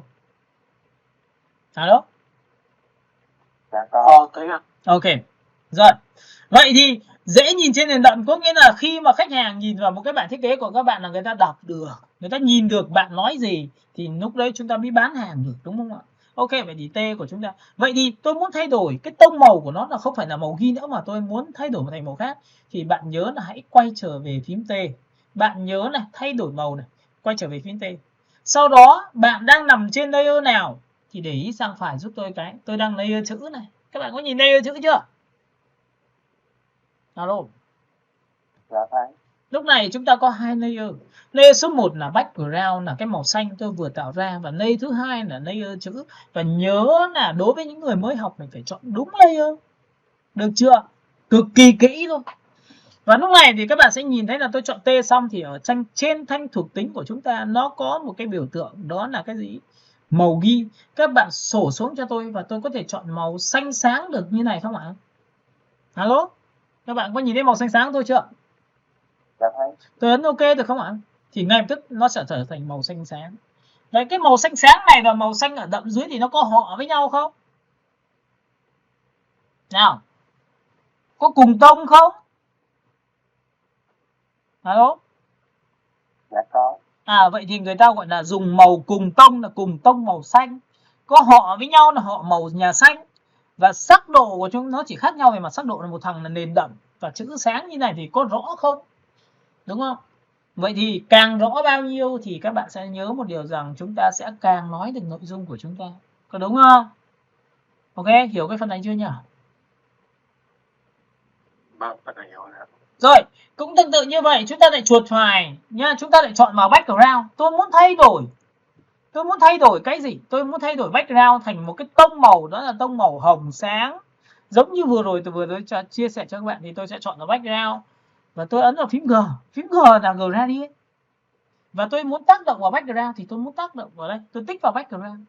Và lúc này tôi sẽ chọn vào phím G. Sau phím G xong thì bạn hãy chọn phím G ở phía trên cho tôi. Đây, cái này G đây ạ. Các bạn sẽ chọn ra màu bên này là màu hồng đậm và đây là màu hồng nhẹ. Các bạn có nhìn thấy cái màu này của tôi chưa? Và tất nhiên, sau khi làm xong chúng ta giữ phím Shift để chúng ta kéo từ trái qua phải. Lúc này các bạn sẽ nhìn thấy một cái điều xảy ra. Đấy, các bạn có nhìn thấy không ạ? Alo? Các bạn có nhìn thấy chữ không? Thấy đây ạ. Đấy, có thấy đúng không? Nhưng có khó nhìn không? Tất nhiên là khó nhìn. Đúng rồi. Vậy thì đối với một người thiết kế thì các bạn giai đoạn đầu tiên mà các bạn học đó là tương phản đấy. Ví dụ nền sáng nhai thì chúng ta phải chọn chữ đậm. Và chữ muốn đậm thì chúng ta có thể chọn vào cái chữ này và chúng ta chọn vào T. T xong rồi thì các bạn sẽ phải làm sao? Bạn chọn vào nhá. Nhìn này, chọn đúng layer của chữ này. Bước 2 là ấn vào T chính là công cụ của chữ này. Bước 3 là chọn vào màu của cái chữ này và lúc này tôi có thể chọn vào tím được không các bạn? Alo? Alo? Vậy thì trong màu hồng thì có màu tím không? Ở trong màu tím thì có màu hồng không các bạn? Alo? Rồi. Trong nó cũng có màu. Rồi, tiếp theo. Nào. Có nhiều người sau khi làm xong đến đây, tất nhiên chúng ta sẽ có một cái câu chuyện là về nhà chúng ta phải tập cho tôi là tìm tất cả những cái tông màu của các thương hiệu. Ví dụ vừa rồi tôi nói về làm đẹp, các bạn phải sưu tầm cho tôi tất cả logo của các thương hiệu hiện tại trên thị trường Việt Nam. Bởi vì là sau này chúng ta sẽ phục vụ người Việt Nam là chủ yếu nhá. Còn nước ngoài thì sao? Được chưa? Nhiều người mơ mộng có bảo là em phải sau này phải vươn tầm thế giới thì sau đi. Ok, chúng ta cứ phục vụ cái này đã, được chưa? Rồi, bước số 2 là trong một bản thiết kế, các bạn có đồng ý với tôi là cái chữ quan trọng không? Alo, chữ quan trọng không ạ? Quan trọng với thầy. Ok, chữ rất quan trọng. Có đúng không? Chứ không phải là quan trọng nữa, cực kỳ quan trọng. Vậy thì tôi nói cho các bạn biết là cái bước số 2 mà các bạn phải tìm hiểu cho tôi là cái phông chữ này nó thuộc về ngành nghề nào? Alo? Các bạn biết phông chữ này thuộc về ngành nghề nào không ạ? Alo, các bạn có biết không? Thời con bắn. Thì tôi cũng chia sẻ cho các bạn biết là các bạn có đồng ý với tôi là cái bộ nhớ của chúng ta nó có giới hạn không? Chính xác. Đúng chưa? Đến tôi cũng thế thôi. Không ông nào là thánh ở đây cả. Có đúng không ạ? Nói đúng nghĩa của nó là như vậy. Vậy thì chúng ta phải có tư duy nhớ là tư duy như thế nào? Không cần nhớ mà chúng ta lại nhớ. Nhớ mà lại không cần nhớ, đấy mới là nhớ. Vậy thì chúng ta sẽ có một cái tư duy như sau, là bạn sẽ sang Google cho tôi, search cho tôi một cái phông chữ. Ví dụ bạn làm về mỹ phẩm thì bạn search cho tôi từ tiếng Anh. Được không ạ? Alo? Phông chữ về mỹ phẩm nhưng bằng tiếng Anh thì có phải nó sẽ tìm ra cái phông chữ và đề xuất cho bạn không ạ? Bởi vì Google là người nhớ hết. Các bạn có đồng ý tôi điều này không ạ? Alo? Vâng. Ok. Và chính vì cái điều này tôi sẽ giới thiệu cho các bạn một cái trang web mà tôi cũng hay dùng, và tôi hay dùng cái phông chữ trên đó. Được không ạ? Ok, vậy lúc này chúng ta sẽ bật cái phiên bản của cái Google lên và tôi sẽ chọn vào một cái biểu tượng tên là Google. Sau đó thì hãy chọn vào phương pháp đó là dịch. Tôi đi theo tuần tự là một người không biết một tí gì về thiết kế đồ họa. Và tôi chọn vào phiên dịch này. Nhìn thấy chưa? Lúc này tôi sẽ share cái màn hình cho các bạn xem một cái phiên bản là Google dịch.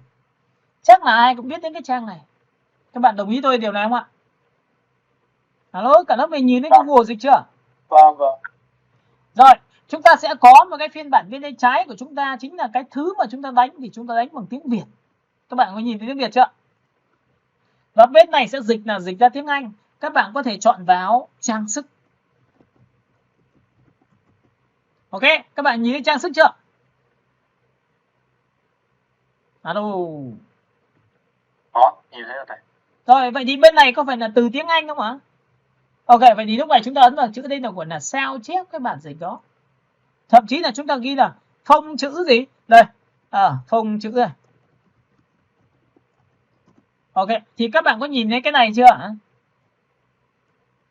Alo? Đó. Rồi, sau khi đã có được cái từ khóa, cái keyword rồi, thì bắt đầu chúng ta, bởi vì chúng ta đang làm về trang sức mà, thì chúng ta chọn về phông trang sức. Chúng ta đang làm về đồ ăn thì chọn phông đồ ăn. Chúng ta làm cho nhà hàng Nhật thì chúng ta chọn vào phông của nhà hàng Nhật, được không ạ? Các bạn hiểu cái này chưa? Chứ chúng ta chưa có nghiên cứu về phông, bởi vì phông trong phông thì nó có các loài. Nhưng ít nhất chúng ta có tư duy đúng đã. Đấy nhá, và đâu có cần nhớ đâu. Các bạn hiểu cái này chưa? Alo? Rồi. Và sau cái bài này tôi mới nói cho các bạn biết rằng là tại sao sau khi mà chúng ta tìm được một cái phông nó thông dụng thì các bạn sẽ phải lưu cái phông đấy về làm thư viện chúng ta, và thậm chí đặt cái folder đấy là phông dành cho gì? Làm đẹp. Được chưa? Để sau này khi mà bạn đến một cái công ty về thiết kế đồ họa mà người ta bảo thuê mình làm cái này làm cái nọ thì biết lấy ở đâu chưa? Bởi vì mình đã mất công tìm rồi. Có đúng không các bạn? Dạ, đúng. Đúng chưa? Chứ còn người nào mà bảo bắt đầu mới làm mới đi tìm phông này thì xin lỗi em làm sẽ bị chậm là cái chắc. Sẽ không bao giờ bằng một cái người mà người ta đã chuẩn bị rất kỹ rồi. Đấy. Có nhiều người, tôi nói thật cho bạn biết là ok, tôi dạy các bạn như này. Có nhiều người bảo đây, ôi sao lấy dài đấy? Đúng rồi. Nhưng mà những người mà đã thấm nhuần này người ta làm là có khi còn tốt hơn những người đang nói. Đúng không ạ? Nên các bạn nhớ cho tôi, đây là tôi đang chỉ cho các bạn cách học. Được chưa? Rồi, sau khi chọn vào đây thì các bạn sẽ chọn cho tôi một cái tên. Và cái tên mà tôi hay dùng trên một cái trang web đó, tôi sổ cái này xuống. Và tôi kéo chuột xuống, ở đây nó có đa phông. Các bạn có nhìn thấy đa phông á. Và tôi còn ghi là biểu tượng là Ctrl D để tôi lưu cái trang web này gọi là phông đẹp. Các bạn có nhìn thấy cái này của tôi chưa? Đấy ạ. Đấy, các bạn có thấy là có thói quen giống tôi không? Alo? Các bạn có nhìn cái này? Chưa có thói quen giống thầy thế. Đấy, bạn thấy một cái trang web nào hay thì bạn phải ấn vào Ctrl D để lưu cái trang web này lại và đặt tên cho nó là cái phông chữ này mình đang xem cái gì, mình đang xem cái gì hay thì mình lưu lại để sau này mình có thể học. Bởi vì ngày mai tôi bật lên rồi mất mà. Đấy, các bạn nhìn này chưa? Ấn nhá, ấn nào ấn vào. Các bạn có thấy rằng là ngay lập tức nó sẽ sinh ra một cái trang web này cho các bạn không ạ? Nhìn chưa? Alo? Alo? Như đấy thầy ạ. Rồi, cho các bạn xem này. tất cả các trang này. Các bạn có thấy tôi nêu nhiều không? Nhìn chưa? 5 chuột mỏi tay. Alo? Đấy là giải thích tại sao tôi đã nói cho bạn mà đầu chúng ta có giới hạn về bộ nhớ, thì tôi sẽ dùng phương pháp là máy nó nhớ cho chúng ta, được không ạ? Alo? Hoàn toàn được thầy ạ. Ở đấy thì tôi đang dùng cái phương pháp này mà. Tại vì sao? Mình cũng 40 mấy tuổi rồi, đúng không? Kể cả một người trẻ tuổi thì tôi nghĩ rằng cũng chả bao giờ nhớ được như này, được chưa? Rồi sau đó thì tôi tích thẳng vào cái ô tìm kiếm của đối tượng đó và tôi ghi là Ctrl V nhá. Các bạn sẽ nhớ là cái Ctrl V nó sẽ ra được cái tên của cái phông đó, được không ạ? Và sau khi tôi chọn xong tôi ấn Enter một cái thì ngay lập tức nó sẽ làm sao ạ? Đấy, các bạn có nhìn thấy những cái phông chữ này liên quan trang sức và kết quả tìm kiếm cho phông chữ trang sức. Ok, hiểu cái này chưa? Tên từ khóa đấy, đúng không? Và đây là phông chữ đấy. Ok, cả lớp mình nhìn thấy cái này chưa? Là nhìn thấy rồi. Đấy, nếu bạn ưng ý thì bạn tích vào một cái, nếu bạn chọn nó. Vậy thì mình có thể chọn đây là phông của trang sức, mình có thể chọn về phông cái gì đó tùy các bạn, được chưa? Và đôi lúc có những cái phông trang sức thì người ta chọn phông cứng, có những phông thì phông mềm. Đó, chứ không phải là bị theo kiểu thâm căn cố đế là tôi đánh một cái phông trong Photoshop để là tôi đánh cái cho tất cả các thể loại nhá. Và cái này nó có một cái ưu điểm là phông đẹp nhưng nó lại có một cái khuyết điểm. Bạn biết khuyết điểm của những cái phông này là phông gì không? Alo? Là không có dấu tiếng Việt. Đúng rồi, chính xác. Vậy thì nó mới cần đến những cái người thiết kế designer của chúng ta nó mất công lên một tí là phải chế dấu, đúng không các bạn? Làm gì có cái gì nó ăn sẵn, đúng không các bạn? Và khi mà bạn tìm hiểu nhiều những cái phông này rồi bạn đi lên trên mạng, được không ạ? Đây. Lúc này tôi lại cho các bạn xem là khi tôi tích vào một cái thì ngay lập tức chúng ta sẽ đi đến một cái kết quả của cái tên phông đó. Các bạn có nhìn không? Nó thiết kế đẹp không? Thấy chưa? Nó có ví dụ cho các bạn thì lúc này các bạn sẽ nhìn thấy cái chữ là tải về. Có nhìn thấy cái chữ tải về không ạ? Dạy đây là dạy như nhập môn luôn, là dạy từng tí một là copy phông chữ về như thế nào. Đó. Các bạn hiểu cái này chưa? Và tất nhiên là đừng theo cái cách của bạn tư duy mà hãy theo cái cách này. Đây là một trong những cái kinh nghiệm mà bạn có thể xem xét để hỏi thêm, được chưa? Và tôi tới tích vào tải về. Và đã là tải về rồi thì các bạn sẽ nhìn thấy là ngay lập tức nó sẽ kéo xuống một tí nữa. Ở dưới đây nó có nút là gì? Tải về. Thì bộ phông chữ của bạn tên là gì đấy? Các bạn có nhìn thấy tên phông chưa? Alo? Dạ, nhìn thấy được đây. Rồi, thì bạn ấn nút tải về thì ngay lập tức nó sẽ vào cái phần tải về cho các bạn ở trong phần download là xong. Các bạn hiểu cái phần này chưa? Alo? Hiểu. Rồi, sau đó thì tôi tắt bỏ cái này đi. Đấy, tắt rồi, không dùng nữa. Bây giờ đến phần thứ hai là tôi cửa sổ E cho các bạn. Bắt đầu khi tải về tôi sẽ bật phần download lên cho các bạn. Được chưa? Và lúc này đến phần download thì tôi lại new share cho các bạn một cái vị trí để cho các bạn nhìn. Đây là phần tôi download về. Cả lớp mình nhìn thấy phần download này chưa? Alo? Thấy rồi. Rồi, trong cái phần download này thì các bạn sẽ nhìn thấy 3 cái phông chữ tôi đã đưa về. Được không ạ? Vâng. Rồi, sau khi đã đưa về rồi thì các bạn nhớ cho tôi là bạn sẽ phải làm sao? Ở trong đây nó có những cái phông như sau. Bạn chọn phông số 1, bạn chọn phông số 2, bạn chọn phông số 3. Và tất nhiên tôi sẽ... Đây, các bạn nhìn thấy thương hiệu của channel chưa? Có. Ok, thì chúng ta sẽ chuột phải, nó có phông thương hiệu cơ mà. Thì lúc này chúng ta sẽ chọn vào biểu tượng như sau là Show Option và tôi chọn vào Extract File là giải nén cái phông chữ này ra. Ok, và khi tôi tích vào đây một cái thì tôi ấn OK thôi thì tự khắc nó sẽ giải nén cho chúng ta một cái folder bên cạnh cái phần download. Các bạn có nhìn cái này không ạ? Và tất nhiên là hôm nay chúng ta làm về chủ đề về mỹ phẩm thì tôi khuyên các bạn hãy copy 3 cái phông chữ này vào trong cái ổ nào các bạn hay lưu giữ cho việc thiết kế đồ họa, học đồ họa của các bạn và đặt tên folder là phông chữ dành cho trang sức, phông chữ dành cho làm đẹp hay là phông chữ dành cho các chị em. Được không các bạn? Alo? Vâng, được thầy. Đấy, có nhiều người cứ bảo là thầy có phông đẹp thế. Ô thầy, bạn này có phông đẹp đấy, nhưng mà chúng ta đâu có đi tìm đâu, chúng ta cứ đi theo kiểu bị động là nó phông đẹp vậy, nó ở đâu? Nó ở đâu bằng cách nào? Đúng không? Thì tôi đang dạy cho các bạn một cách tư duy như vậy. Ok, lúc này thì tôi không cần nữa thì tôi xóa đi, bởi vì sao nó nặng quá, tôi ấn vào download. Các bạn sẽ nhìn thấy ở đây nó sẽ có những vị trí như sau. Đây là một phông chữ dành cho vế nước hoa. Ok, chúng ta sẽ chọn vào phông chữ này là sẽ dành cho nước hoa tiếp theo. Nước hoa tiếp theo. Nhìn thấy không? Các bạn có nhìn thấy nó có 3 phông này, 1, 2, 3. Nhưng cái phông dưới thì sao? Các bạn có nhìn phông này, tôi tích đúp vào đây. Bạn có nhìn thấy phông Chanel chính là phông này đấy. Nước hoa Chanel. Các bạn có nhìn thấy này chưa? Alo. Nhìn đấy. Rồi. Và sau khi đã có phông rồi thì bây giờ mới đặt ra câu hỏi tiếp theo là anh ơi, thầy ơi, làm thế nào để đưa cái phông này vào trong cái Photoshop hoặc là Inode của em? Thì các bạn nhớ cho tôi là để muốn đưa phông vào, chúng ta có rất nhiều cách. Cách số 1 là bạn sẽ chọn tên phông cho tôi, giữ Ctrl và chuột phải vào nó thì ở đây nó sẽ có lệnh là install, là cài đặt. Các bạn có nhìn thấy cài đặt chưa? Alo? Nhìn cái này chưa? Và sau khi chọn và cài đặt xong thì tôi ấn một phát và tự khắc nó sẽ tự chạy hết cái màu xanh này. Có nghĩa là chúng ta sẽ có tiêu chí là đã được đưa vào. Xong rồi.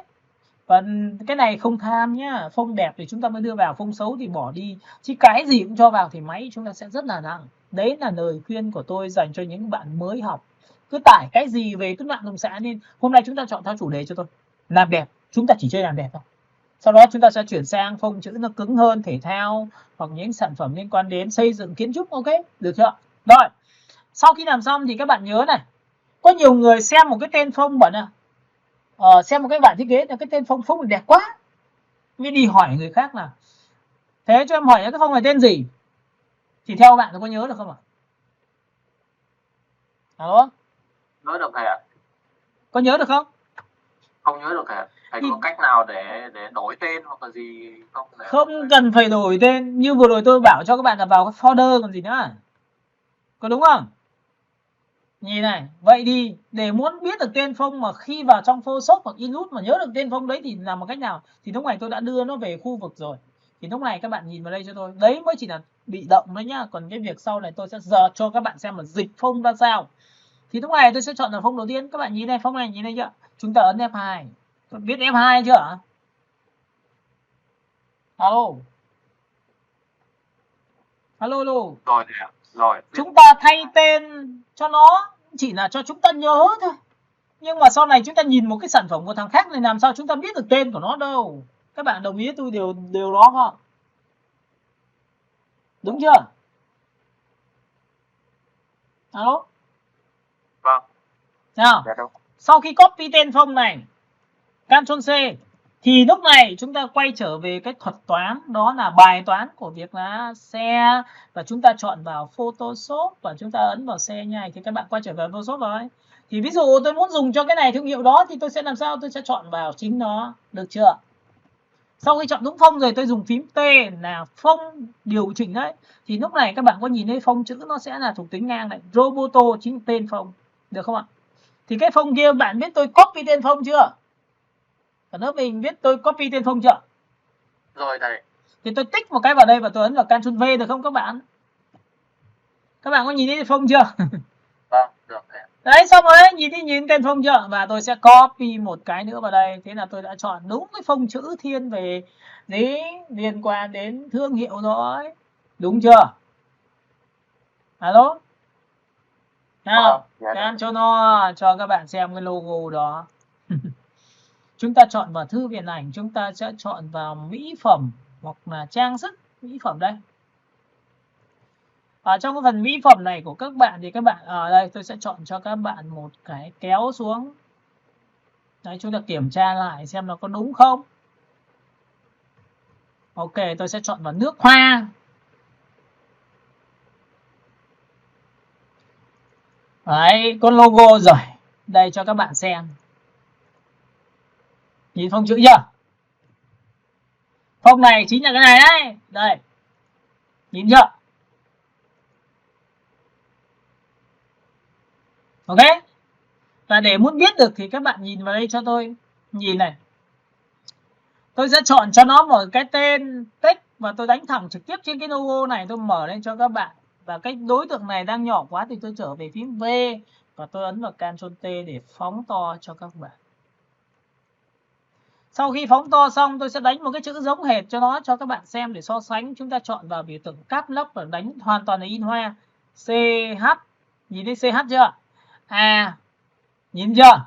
Nào, các bạn có nhìn cái này của tôi không? Đó. Thấy chưa? Nhìn thấy chữ C chưa? Đấy, vậy thì khi mà mình chọn đúng phông rồi thì mình sẽ làm tốt hơn. Rồi, đã xong. Thằng này và không thích nữa thì tôi tắt đi, tôi ví dụ cho các bạn để chọn phông đúng đã. Chuẩn bị tất cả những tư liệu cho phần background rồi chúng ta lại tắt bỏ. Thì thường thường trong một thiết kế của chúng ta luôn luôn có cụm chữ chính và cụm chữ phụ. Chính thì to, phụ thì bé. Và trong một bản thiết kế chúng ta nhớ một điều, cái này rất quan trọng. Các bạn chỉ dùng 2 phông chữ, từ 1 đến 2 phông thôi.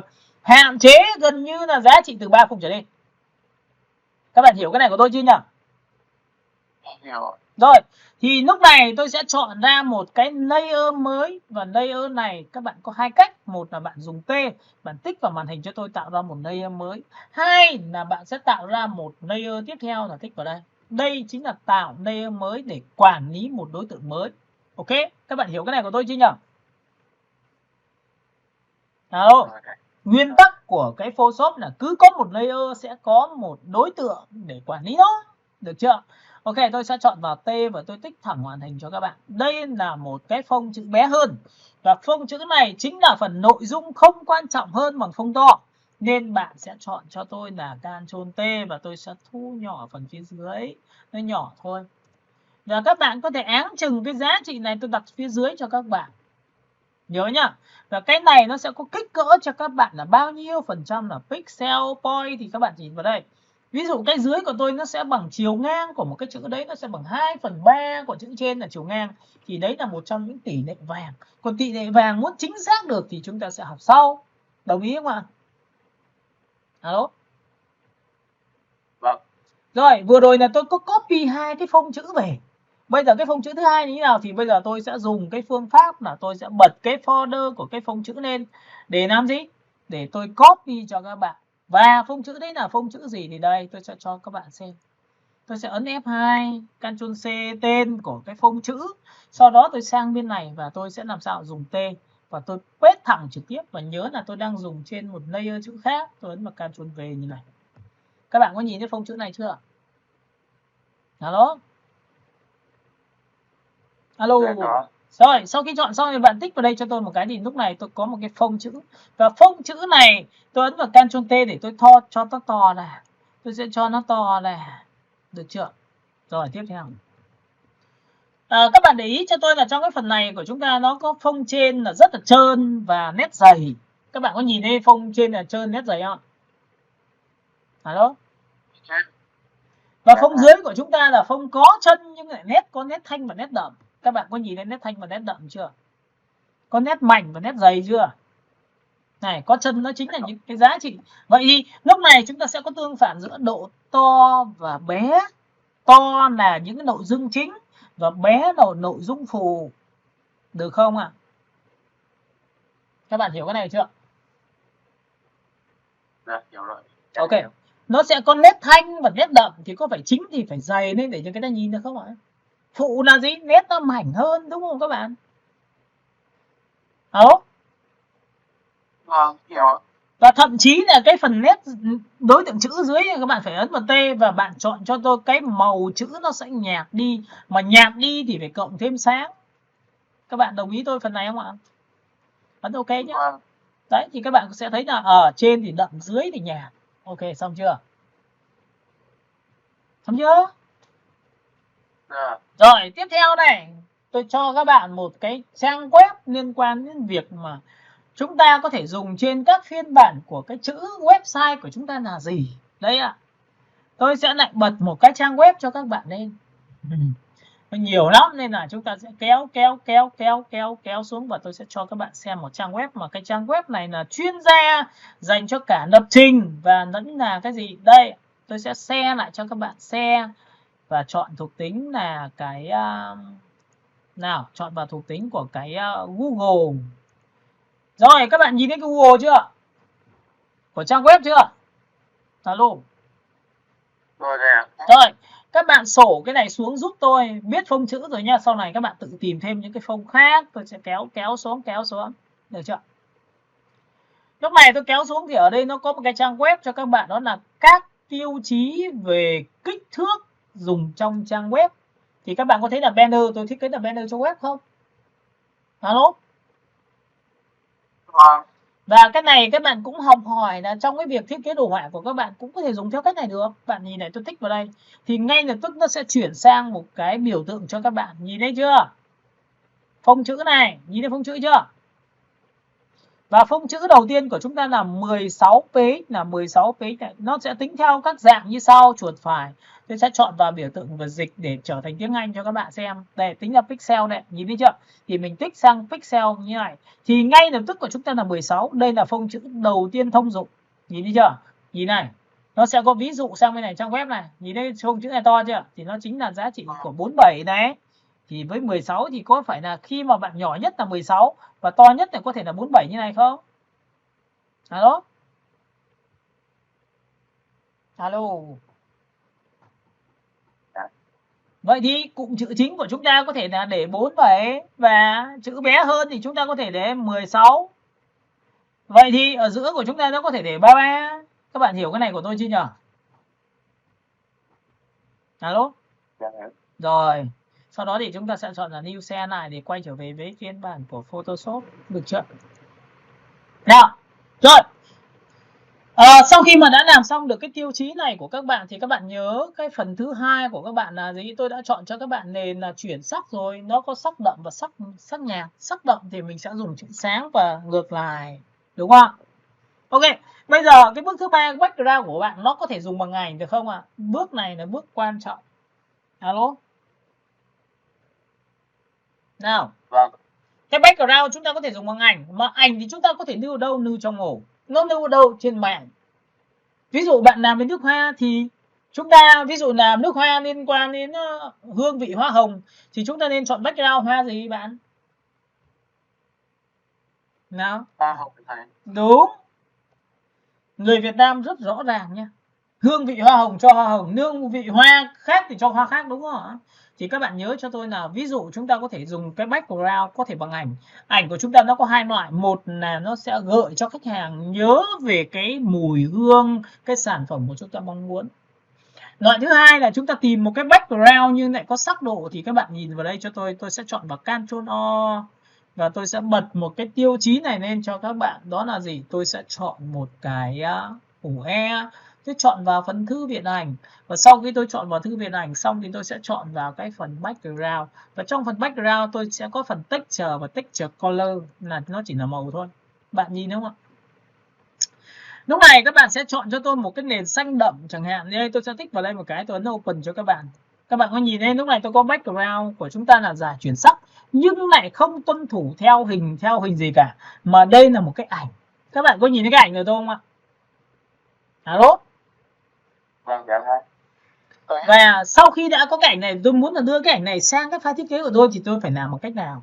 Thì các bạn lưu ý là cách đưa một tấm ảnh sang file thiết kế chúng ta đang làm. Ghi nhá. Bước 1, bạn ấn vào Ctrl A cho tôi. Cái này quan trọng nhé, chúng ta đi từng bước một. Ctrl A là chọn hết.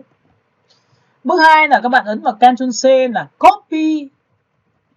Bước 3 là bạn sẽ nhớ là sang bên file thiết kế của chúng ta thì chúng ta ấn vào Ctrl V cho tôi. Được không ạ? Nào, bước 3 là Ctrl V. Và sau khi Ctrl V xong thì cái đối tượng đưa sang nó gặp hai trường hợp. Một, hình nó to quá. Hai, nó nhỏ quá. Các bạn có đồng ý tôi điều đấy không ạ? Alo? Vâng. Thì lúc này sau khi mà đưa cái hình sang nó bị to hay nhỏ thì chúng ta sẽ có một cái thủ pháp là nếu to thì chúng ta ấn vào Ctrl T và cho nó nhỏ lại. Và nhỏ quá thì chúng ta vẫn cho Ctrl T và kéo nó to ra. Thì lúc này các bạn nhìn này cho tôi này, tôi ấn vào Ctrl T. Và sau khi Ctrl T thì các bạn nhìn này, tôi sẽ ấn vào Ctrl trừ là thu nhỏ cái khung hình này để nhìn xem lấy cái ảnh của bạn thấy to. Ctrl V thấy to không ạ? Alo. Dạ có. Thì lúc này các bạn sẽ cầm ra góc, bạn kéo vào đây cho tôi một tí. Đó, thế là chúng ta sẽ chọn rồi. Cho nên tôi ấn vào Ctrl cộng phóng to lên và tôi có thể cầm một cái phím V này tôi dịch chuyển lên phía trên, tôi dịch chuyển phía dưới, sang phải, sang trái đó. Và tất nhiên là không được để nổ nền như này ra mà phải đúng bằng như này, được chưa? Rồi xong chưa? Và sau khi làm xong bạn ấn Enter cho tôi là dứt lệnh hoặc là tích vào vị trí phím V. Ok. Xong chưa? Alo. Dạ.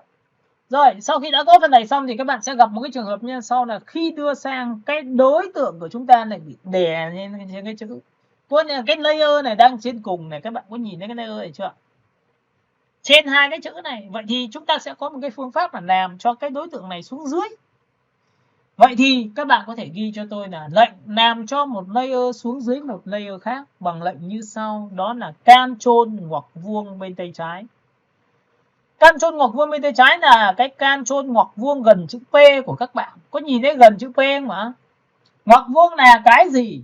Thì đây, tôi cho các bạn xem ngoặc vuông nó là cái ngoặc như này đấy. Tôi chọn một cái đầu bút nhỏ hơn để cho các bạn dễ nhìn này. Ngoặc vuông là cái nào? Đấy, ngoặc vuông là cái này này. Để chọn ngoặc vuông bên trái và đây là ngoặc vuông bên phải. Ok. Cả lớp mình nhìn cái này chưa nhỉ? Alo. Rồi, sau khi làm xong mà chúng ta làm lại thì chúng ta ấn vào Ctrl Z để nó biến mất cái này đi. Thì lúc này tôi sẽ dùng cái lệnh như sau là trở về phím V và Ctrl ngoặc vuông bên tay trái là xuống dưới một đối tượng. Nhớ nhá. Nào, các bạn nhìn vào đây, tôi sẽ tích vào layer Ctrl ngoặc vuông tay trái. Nào. Rồi, Ctrl ngoặc vuông bên tay trái.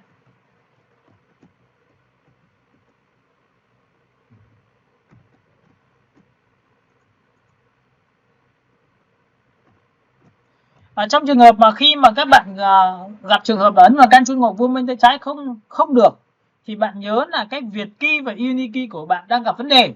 Bạn sẽ để tiếng Anh cho tôi. Nhớ nhá. Chúng ta sẽ chọn vào Ctrl ngoặc vuông bên tay trái. Nào, Ctrl ngoặc vuông bên tay trái. Thấy xuống dưới một lớp chưa? Alo. Alo. Rồi, Ctrl ngoặc vuông bên tay trái. Tiếp theo nó sẽ xuống dưới làm sao ạ? Đây, chọn lên trên này, xuống dưới này, Ctrl ngoặc vuông bên tay trái là xuống dưới một lớp, xuống dưới một lớp nữa thì nó sẽ là như này, được chưa? Rồi, sau khi mà chọn vào Ctrl ngoặc vuông bên tay trái như này thì cái chữ của chúng ta đang gặp vấn đề nó bị tối quá nên là các bạn sẽ phải thay đổi lại màu chữ cho tôi. Và tất nhiên chúng ta sẽ có Ctrl ngoặc vuông bên tay phải là lên trên một lớp, được chưa?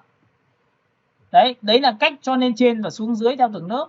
Và tiếp theo bạn cũng có thể cầm cái đối tượng layer đó và kéo thật xuống dưới. Và khi kéo như này bao giờ nó xuất hiện cái gạch màu xanh có nghĩa là đúng rồi. Được rồi, buông tay. Rồi kéo xuống thêm một lần nữa, kéo đây vào gạch màu xanh. Ok, buông tay. Hiểu cái này chưa các bạn ơi? Alo? Hiểu rồi. Rồi, sau khi mà tôi chọn xong cái này thì cái background của tôi là có thể làm một màu. Ok, thì lúc này tôi có thể bỏ cái gradient này bằng cách là tôi chọn đúng cái layer đó và tôi ấn vào thùng rác tôi xóa đi. Được chưa? Nó có thể là một cái gradient và cũng có thể là Ctrl nó. Và chúng ta tìm một cái màu sắc thì cái màu sắc của chúng ta back lại. Ở trong phần thứ hình ảnh của chúng ta thì nó có phần texture và trong phần texture của chúng ta thì nó có rất nhiều thể loại khác nhau. Các bạn có thể chọn màu sắc, có thể chọn hoa hoét hay là cái gì đó tùy theo tính chất của các bạn. Đấy, cũng có thể là một dải màu, cũng có thể là nhiều màu hình ảnh thì các bạn nhìn này, tôi tích vào đây. Có nhìn thấy cái này không ạ? Alo. Đây là một cái nền mà long lanh ánh hoàng hôn như này thì các bạn sẽ làm thế nào? Các bạn lại ấn vào biểu tượng Ctrl A ở nền đẹp rồi. Nhưng vấn đề là đưa vào chữ thì nó có hợp lý không? Tôi ấn vào Ctrl A cũng bình thường như vậy. Lại chọn là Ctrl C lại copy và cũng tương tự như vậy này sang các file thiết kế và lại làm cái biểu tượng này Ctrl V. Được không ạ? Lúc này tôi sẽ ấn vào biểu tượng là Ctrl V. Và sau khi Ctrl V xong thì cái hình nó to quá thì tôi sẽ làm sao ạ? Tôi sẽ ấn vào Ctrl T. Và khi mà Ctrl T xong thì bạn sẽ phải cầm đối tượng này thu nhỏ lại và đặt xuống dưới như thế này. Và bắt đầu tôi sẽ gặp một cái vấn đề như sau là tôi sẽ ấn vào nền đẹp rồi, background đẹp rồi. Tôi cho xuống dưới bằng Ctrl ngoặc vuông bên tay trái là xuống dưới chứ không phải xuống dưới này. Thì các bạn có thấy rằng khi nền đẹp nhưng nó lại khiến cho chúng ta gặp một cái vấn đề như sau. Các bạn có nhìn thấy vấn đề chưa? Nào. Rồi ạ. Ví dụ bây giờ cái chữ này là màu đậm rồi cũng không được. Bởi vì sao? Trong cái đằng sau nó nhộn nhòa. Cái đằng sau của background của chúng ta nó sẽ có nhiều sắc độ vừa sáng vừa tối như này. Thì các bạn nhớ cho tôi nhá. Lúc này tôi chọn vào T của cái chữ. Chọn đúng layer có chữ, tôi thay màu đi thử xem có được không. Thì các bạn nhìn này vẫn khó nhìn. Có nhìn thấy khó nhìn không? Ok. Vậy thì cái giá trị đầu tiên của cái người thiết kế thì không phải lúc nào chúng ta cũng xem sao. Đây nhá, tôi sẽ cho to lên như này đúng không? Đấy ạ. Được chưa? Tôi để một cái background, tôi chỉ kéo đến tầm này thôi. Đấy, tôi sẽ chọn cái background layer 1, tôi sẽ kéo tầm này thôi. Ok, các bạn nhìn đi, kéo tầm này chưa? Alo? Rồi. Thì lúc này tôi sẽ cho cái này xuống dưới một lớp bằng Ctrl ngoặc vuông bên tay trái, xuống dưới một cái nữa. Các bạn sẽ nhìn thấy cái background của chúng ta.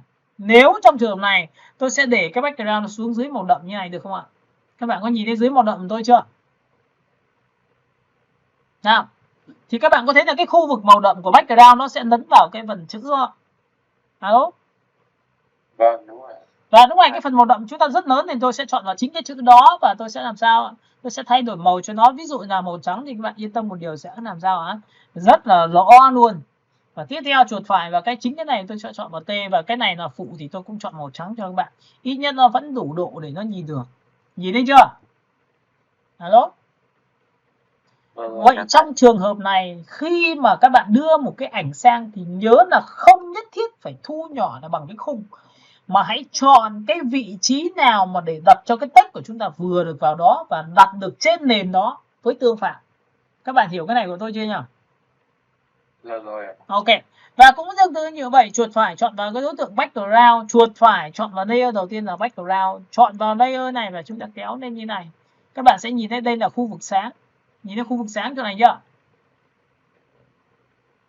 Nhìn chỗ này chưa? Rồi. Vậy thì chỗ này chúng ta lại chuột phải vào chính cái chữ đó và chúng ta lại chọn vào T, và tất nhiên tôi sẽ chọn là đúng cái màu của cái đối tượng thì tôi sẽ chọn vào đây được không ạ? Các bạn có nhìn thấy cái màu này chữ tôi dễ nhìn chưa? Và chuột phải chọn vào thằng thứ hai của layer này, chính là cái thằng này. Tôi lại chọn vào T và tôi lại chọn vào chính cái màu này và chỉ đúng ở vị trí này được không ạ? Y này, kéo đây phát được không? Nó có cái bút Y này, các bạn nhìn nhận chỉ thẳng vào đây phát được luôn. Ok, hiểu cái này chưa nhỉ? Dạ, đây hiểu được. Ok, vậy thì cái background của chúng ta nó có thể là một dải chuyển sắc, và background của chúng ta là có thể là có rất nhiều loại nền khác nhau. Và thậm chí là các bạn có thể ấn vào Ctrl O của chúng ta, nó sẽ có những cái nền thứ ba nữa là các bạn chọn vào background. Trong phần này nó sẽ có phần là nhung lụa, nó có phần pattern, nó có phần màu tím, nó có phần hoa. Và trong phần hoa thì các bạn thấy là ví dụ chúng ta làm cho hoa hồng, đúng không ạ?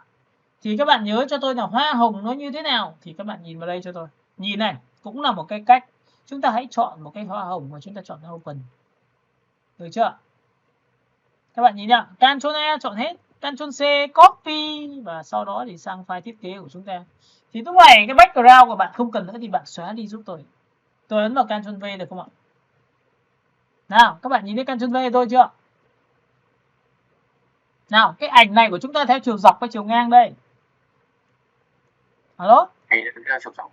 Ok, vậy thì lúc này tôi có thể ấn vào Ctrl T và tôi xoay cái này ra được không các bạn? Hay như thế nào ạ? Tôi phóng to nhai được không ạ? Tôi kéo nhai được không ạ?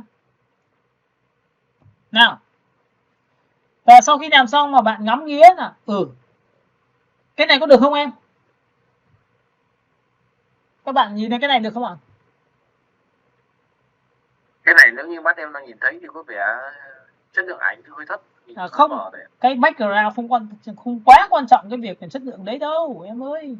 Mà cái vấn đề là nó có bị tôn được cái giá trị mà em mong muốn không? Chữ em đọc được không ạ? Chữ đọc được ạ. Nếu mà em cảm thấy xấu, và trước khi đưa vào một cái nền như thế này, có nhiều bạn làm thiết kế là chỉ làm cho tôi một phương án thôi. Thế buồn cười chứ. Ở đây em có phương án này, tôi có muốn cái background tôi xong đưa cho thầy Khánh xem. Tại sao bạn không thay đổi 3-4 phương án nhỉ? Các bạn có đồng ý tôi điều đấy không ạ? Nào. Nếu cho làm nhiều phương án thì em có thấy em vất vả hơn không ạ? Alo. Nhiều phương án thì vất vả thôi. Nhưng mà lại rút ra kinh nghiệm. Có nhiều sự lựa chọn. Đúng rồi. Và nó sẽ tạo cho em một cái bản năng là khi nhìn nhiều cái background nào đẹp thì em sẽ chọn rất là nhanh. Ví dụ trong trường hợp này không đẹp thì tôi có thể lấy một cái background hoa hồng khác tôi đưa vào, liệu nó đẹp hơn không? Và chúng ta phải có sự so sánh đúng không ạ? Ok. Rồi tiếp theo này, một đối tượng này khi đưa vào bỗng nhiên một số sắc độ đằng sau nền của cái bông hoa nó bị đậm quá, mà background nó là nền thì nó chỉ là có giá trị nó phải mờ nhạt hơn so với phần chính, chữ thôi là chính mà. Ok, vậy thì lúc này các bạn nhớ là tôi đang dùng trên layer, đó là layer của cái gì, bông hoa. Và khi đã chọn layer bông hoa xong thì tôi có phải làm nào để cho nó mờ đi. Thì trên cái phiên bản Photoshop của chúng ta nó có một tính năng rất là hay, đó là opacity. Đây ạ, F7 của chúng ta nó có cái này đấy, nhìn cái này chưa? Cả lớp mình nhìn thấy cái này chưa nhỉ? Cái này là opacity 100% là nó nguyên bản giống như cái ảnh này. Còn khi mà bạn kéo về đến không là không nhìn thấy cái gì luôn. Nhìn thấy không nhìn thấy cái gì chưa? Đó. Vậy thì càng lên 10% là opacity, cái ảnh của chúng ta là mờ, 10%, 20%, 30%, 40% đến 100% là nhìn thấy. Vậy thì cái này càng giảm bao nhiêu thì nó sẽ mờ dần. Nhìn thấy mờ dần chưa? Dễ nhìn hơn tí chưa? Rồi kéo tí nữa. Mờ hơn nữa chưa? Rồi kéo tí nữa. Ok, và kéo tí nữa được như này nhá. Và người ta vẫn nhìn thấy đằng sau là có hào hồng đúng không các bạn? Đó. Nhưng người ta lại vẫn nhìn được chữ ra. Vậy thì có phải là chúng ta có thể dùng một cái background như này được không các bạn? Đó. Dạ, dùng được. Và lúc này chúng ta được quyền là chọn cái màu chữ không phải là màu xanh đậm nữa, mà hãy chọn về chuột phải chính vào cái đối tượng layer đầu tiên là chữ này. Dùng công cụ phím T để thay đổi cho tôi một cái màu. Ví dụ có nhiều người chọn màu như thế này. Sau đó thì sao? Tăng cái độ nó lên nó như thế này. Có thấy là cùng độ không các bạn? Cùng tông không? Đó. Đấy nhá. Nhìn này. Nhìn cách làm này. Cùng màu xanh nhá. Chọn vào màu này. Sau đó này di qua đây thì nó có bút y này. Nhìn thấy bút y chưa? Chỉ vào màu xanh, màu hồng đậm của cái background. Sau khi chỉ về màu hồng đậm gì nó chọn đúng cái chỗ màu này rồi thì mình kéo xuống đây một tí để cho nó đậm hơn nữa. Hiểu cái này chưa? Ok. Hiểu ạ. Rồi, đã chọn được một thằng. Sau đó tôi lại chọn vào thằng dưới, chuột phải lại chọn vào thằng back chữ dưới, lại chọn vào T, lại chọn vào bảng màu, lại chỉ vào cái màu background màu dưới. Và sau đó để tôi lại kéo xuống dưới một tí nữa để cho nó hơi đậm thôi. Lúc này các bạn sẽ thấy là tôi đã tạo ra một cái background cho thiết kế nó phù hợp với cái màu là cùng tông, không bị chênh phô về mặt màu sắc và sắc độ. Nhưng này có dạng hơi hướng gợi mở cho khách hàng biết là tôi đang làm về chủ đề nào, thương hiệu về nước hoa nào. Các bạn hiểu cái này của tôi chưa? Đó. Đó. Vậy thì bài hôm nay tôi vừa đã chia sẻ cho các bạn rất nhiều các yếu tố về cách học, sắc độ, rồi các loại nền trong một phiên bản thiết kế rồi. Đúng không ạ? Và tất nhiên là bài tập của chúng ta là liên quan đến về nhà là sưu tầm phông chữ, liên quan đến người đẹp, liên quan đến phái đẹp. Mà phái đẹp là cái gì? Mỹ phẩm, thời trang, nước hoa, dầu gội đầu, rồi biểu tượng là túi xách, giày da. Đấy, các bạn sẽ phải làm cho tôi tất cả những tiêu chí đấy. Các bạn hiểu cái này chưa đã? Đó. Hiểu ạ. Rồi, sau khi đã làm xong thì bạn phải tìm cho tôi các loại nền như sau. Nền thứ nhất là nền màu bệt. Màu bệt thì phải tìm các thương hiệu về nước hoa, túi xách, giày da, rồi sữa tắm các kiểu. Hãy tìm cho tôi tất cả những cái logo của họ thì sẽ tìm ra được cái màu thương hiệu của họ. Loại thứ hai là các bạn sẽ chọn cho tôi một giá trị liên quan đến hình ảnh. Hình ảnh có thể gợi cho chúng ta về sữa tắm của thương hiệu nào. Ví dụ là về hoa hồng thì là hoa hồng, hoa lan là hoa lan hoặc là hoa nào đó. Bạn hãy tìm cho tôi background cái điều đó. Hãy lên trên Google nha. Được chưa? Rồi, loại thứ ba là phông chữ của các bạn tìm thì các bạn hãy tìm cho tôi về tất cả các phông chữ liên quan đến ngành nghề làm đẹp cho tôi. Các bạn thấy không ạ? Chúng ta đi thẳng vào trọng tâm. Chúng ta đi thẳng về giá trị về sắc độ, màu sắc chọn như thế nào, phông chữ chọn như thế nào, chính phụ chọn như thế nào. Thì hôm nay tôi đã giải đáp hết cho các bạn rồi. Kích thước phông chữ ra sao, buổi sau chúng ta sẽ học về layer là như thế nào, nó đúng nghĩa để chúng ta đi tiếp, được không ạ? Các bạn hiểu cái này của tôi chưa? Vâng. Ok. Lớp mình có câu hỏi nào cho tôi không? Bài hôm nay tôi lại dạy khác so với mọi ngày. Đấy. Và chúng ta là những người bắt đầu nên là các bạn nhớ là chúng ta cứ coi là một tờ giấy trắng. Tôi sẽ dạy cho các bạn từng bước một để chúng ta có thể làm. Và sau này khi bạn đạt đến độ rồi thì nhớ một điều rằng là các bạn giỏi hơn tôi là chuyện bình thường. Chứ không phải là ông thầy nào mà đi dạy xong bảo là ông là giỏi nhất không. Tôi thề các bạn là các bạn sẽ làm đúng là các bạn sẽ giỏi hơn tôi và làm đẹp hơn tôi, được chưa? Các bạn hiểu nhá? Ok, hiểu cái này chứ nhá? Rồi. Biết tại sao phải đi tìm chưa? Đấy, trong cái phần này, trong cái bài giảng hôm nay tôi đã nhấn nhé, tôi đã nói rất kỹ những phần nào rồi, thì các bạn về nhà gạch đầu dòng cho tôi và về nhà tìm, được chưa? Trên một bản thiết kế là cái gì? Đấy, hôm qua có một bạn gửi cho tôi một cái bài toàn phần chữ thôi, bạn sắp đặt thành những cái bố cục chữ. Ok, tôi mới nói với bạn mới là em đi đúng hướng rồi đấy. Bởi vì cái đích cuối cùng chúng ta là gì? Tạo ra bố cục chữ mà, đúng không? Để sắp đặt vào trong cái bản thiết kế của chúng ta, gồm có nội dung là ảnh này, logo này, phần chữ này, background này, hết. Đúng chưa? Alo. Vâng. Rồi, có bạn nào có câu hỏi nào cho tôi không nhỉ? Alo. Bạn nào có quả ảnh đẹp thế? Alo, alo. Em có một cái câu hỏi. Rồi, em nói đi. Thầy là em đang thắc mắc ở cái lúc mà mình tạo file làm việc cái này. Thì trong các bản thiết kế thì khi mà mình thiết kế, một là in ấn, hai là in ấn thì không nói, in ấn thì mình nhận cái kích thước từ khách hàng. Nhưng mà cũng như khi ta thiết kế ở trên một cái trang web bất kỳ thì ta bắt buộc phải vào trong Google và ta tra từng kích thước của từng phiên bản một ở thầy. Không phải, cái đấy là khi mà em làm trên trang web thì em phải nhớ là em đang làm cho một thương hiệu. Ví dụ em làm cho công ty về xe đạp chẳng hạn, mà tôi là chủ công ty xe đạp thì tôi có trang web đúng không? Và em là người vào công ty tôi làm, đúng không? Thì tôi sẽ phải cung cấp cho em là kích thước nó là bao nhiêu chứ, đúng không? Còn phần thứ hai rồi, còn cái phần này là phần mà tôi đã làm việc với bộ phận lập trình, người ta làm ra lập trình cho tôi trang web thì nó sẽ có kích thước rồi, được chưa? Bởi vì nó phần quản trị về trang web mà, đúng không? Còn loại thứ hai là tôi làm việc với em là một thiết kế tự do, đúng không? Thì tôi nói thật cho bạn biết là bạn sẽ phải là người có trách nhiệm và bạn có quyền lợi là hỏi về: anh ơi, cho em hỏi là cái kích thước hình ảnh của website của anh, cái banner của website của anh là bao nhiêu để em thiết kế cho nó đúng à. Chứ đừng bao giờ mình tự tìm hiểu, rồi đừng bao giờ là tự làm cái việc đấy. Ví dụ bạn làm cái việc đấy, bạn làm sai kích thước thì sao? Bạn có phải là bạn chịu không? Nên là không biết chỗ nào thì mình phải biết hỏi chỗ đấy, được không ạ? Dạ vâng. Em hiểu cái này chưa? Rồi. Vâng, câu hỏi của em hiểu rồi. Rồi, máy của em không có mic. Máy của em không có mic à? Cho cái phần chat chúng ta nên là phần nào nhỉ? Ok.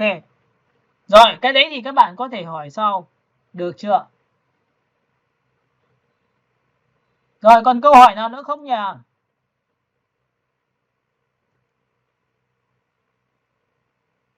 Alo? Em một câu hỏi nữa là trong các phần bài thầy gửi cho đấy ạ. Thì em thấy ở trên gì nhỉ? Trên Facebook thì cũng có một gọi là thầy cũng có gắn các đường link vào bài giảng, và trên Zalo thì thầy cũng có gắn đường link các bài giảng. Em thấy là học nó có nghĩa là nhiều khi vợ em thấy nó cũng cùng là một bài, nhưng mà nhiều khi là xem có những cái đoạn nó kiểu như bị hơi lệch nhau, không biết là có phải là các bài khác nhau không thầy? Là nó khác nhau. Và phần thứ hai là cái bản thân cuối cùng mà khi em xem nhiều rồi em mới biết là vậy thì cái này nó vẫn là thế, nhưng lại có những cái đoạn là chúng ta lại nói về kinh nghiệm khác nhau. Đây, ví dụ hôm nay tôi dạy bài đầu tiên nó khác so với tất cả những cái bài tôi đã dạy. Đấy, cho nên là nhiều khi em vào cũng rất là nhiều bài một. Nhưng các bạn nhớ một điều rằng cái bài này là cái bài đầu tiên tôi dạy về cái khóa này. Các bạn nhớ là phải nắm rõ, rất là quan trọng. Vừa rồi tôi trình bày tất cả những phần là tôi chỉ trình bày mỗi cái phần background thôi, đúng không? Đúng chưa? Rồi, em hiểu cái này chưa? Dạ vâng. Ok, chúng ta sẽ có rồi, chữ hơi xấu. Máy em không có mic. Em có câu hỏi nếu sau này em thiết kế kích thước lớn thì chọn ngay kích thước từ ban đầu hay như thế nào. Các bạn nhớ một điều rằng là khi mà bạn thiết kế bất cứ một cái gì thì nó vẫn phải có kích thước rõ ràng. Các bạn hiểu cái này chưa? Alo? Alo? Không tự bịa nha. Nó phải là sự tìm hiểu của các bạn, và rõ ràng kích thước này phải là do khách hàng cung cấp cho các bạn. Còn ví dụ sau này mà chúng ta biết kích thước của Facebook là gì rồi, bìa fanpage là gì rồi thì chúng ta tự đánh, hoặc là bìa YouTube là như thế nào thì chúng ta tự đánh, được chưa? Bởi vì đó là chuẩn mà, đúng chưa? Hiểu cái này chưa? Còn sau này không bao giờ có trường hợp như này nhá. Có rất nhiều khách hàng họ khôn một cách khủng khiếp, thiết kế một cái to to đấy, sau đó bảo là em ơi, ví dụ đang thiết kế một cái ngang, không biết là kích thước website như nào, sau đó bảo em ơi cái này nó phổ chủ nhật thì em sẽ thể resize lại, sau đó để làm cái anh muốn làm cái bìa fanpage được không? Các bạn hiểu cái điều đấy không ạ? Alo? Alo? Dạ, chưa hiểu ạ. Có nghĩa là đang kích thước một cái bìa, ví dụ website của bạn nó đang kích thước một cái rất to, sau đó em muốn thu nhỏ lại để nhỏ hơn một tí để nằm trên cái bìa fanpage, là cái bìa của cái fanpage của thương hiệu của bạn ấy, thì có phải là người ta bảo là em resize lại, em làm nhỏ lại một tí để anh đưa lên cái phiên bản đấy được không ạ? Hoặc là em resize lại để anh làm một cái thiết kế ở trên một cái này cái nọ được không ạ? Thì các bạn có thấy rằng là nếu ở trong trường hợp như sau, chúng ta hai trường hợp thôi. Một là chúng ta sẵn sàng hy sinh cái công sức chúng ta để đánh đổi lại cái sự yêu mến của khách hàng. Đồng ý không ạ? Gọi là phục vụ đấy. Nhưng mà phải nhớ một điều rằng có những khách hàng người ta là người gì biết điều, và có những thể loại là không có biết điều. Các bạn hiểu cái này của tôi nói chưa? Và các bạn phải xác định rằng là như này, giai đoạn 1 chúng ta sẵn sàng để chịu khổ. Nhưng sau này khi mà chúng ta bắt đầu là làm được nhiều rồi thì không nhất thiết phải kiểu đấy. Các bạn nhớ nhé.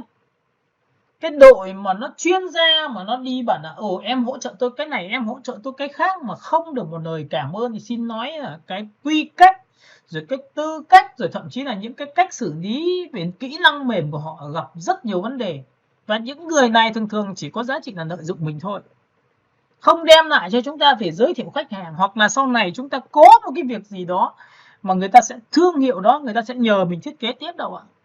Các bạn hiểu cái này chưa? Đây là một cái kinh nghiệm tôi đã gặp quá nhiều rồi. Hiểu cái này chưa ạ? Dạ vâng. Ok. Và các bạn sẽ nhớ một điều rằng khi sửa một cái file thiết kế thì ví dụ từ kích thước này kích thước kia thì các bạn có phải làm không? Alo? Các bạn có phải làm không? Có chứ. Đấy, vẫn phải làm. Mà vẫn phải làm thì có phải là chúng ta có công không các bạn? Không có công. Vậy thì không có công thì chúng ta phải được cái gì ạ? Cảm ơn.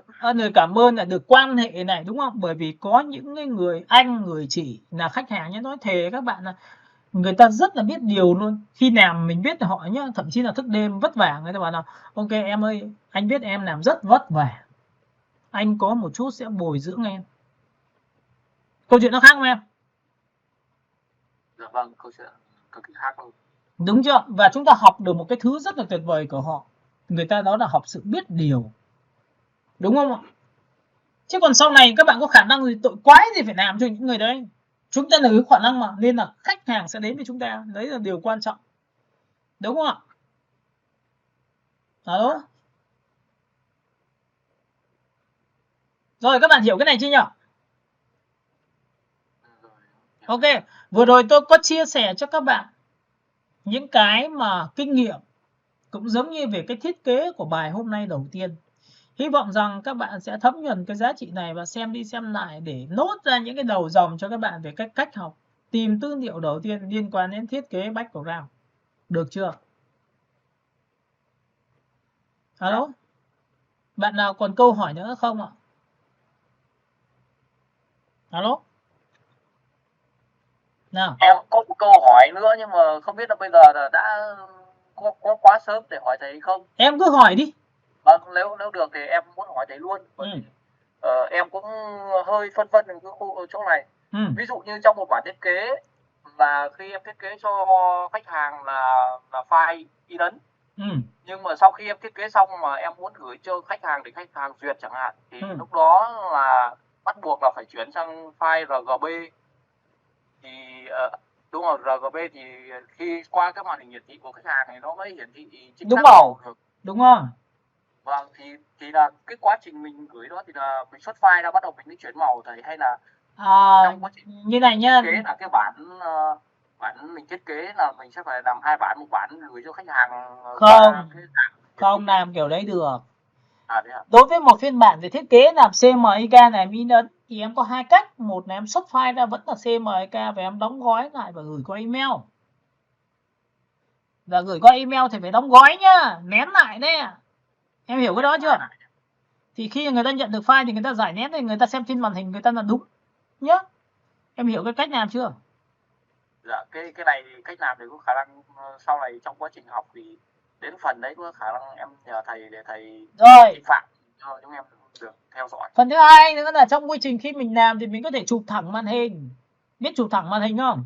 Dạ biết ạ. File CMYK của chúng ta chụp thẳng màn hình thì vẫn đúng màu nhá. Dạ. Và chúng ta gửi thẳng qua Zalo và gửi thẳng qua Facebook thì nó không bị sao cả, nó vẫn nhìn được cái màu đấy, nhưng lại người ta lại không lấy được file của mình. Dạ. Tại vì có nhiều người là sau khi mà xuất file xong gửi cho người ta thì người ta cầm đến người ta in luôn. Dạ. Nên là nhớ một điều rằng là nên chính vậy người ta gọi là khách hàng biết điều hay không thì chúng ta cũng phải có một cái phản xạ nha. Và cũng có thể là trong quy trình khi mà các bạn xem những video tôi thì các bạn sẽ bắt được một số những cái câu từ của những cái người mà thực sự là không thể kết hợp được nha. Nói câu trước câu sau là cứ như là chúng ta nào gọi là nhiều việc lắm ấy, sau này chúng ta bảo là sau này anh sẽ giới thiệu cho em việc này việc kia, nhưng thực sự nó nói thật các bạn là mình có khả năng thì mình thiếu gì việc nhá. Hiểu cái đó chưa? Ok. Em cảm ơn câu trả lời của thầy. Ok. Rồi, nếu không còn câu hỏi nào nữa thì tôi sẽ render cái bài này và gửi lại vào trong nhóm cho các bạn. Đồng ý không ạ? Dạ vâng ạ. Ok, bye bye, hẹn gặp lại các bạn cho buổi sau và chúng ta sẽ gặp nhau vào thứ 3 tuần sau. Dạ vâng, thế hôm nay em cảm ơn bài giảng của thầy và chào tất cả mọi người. Ok, bye bye cả nhà. Em chào thầy ạ.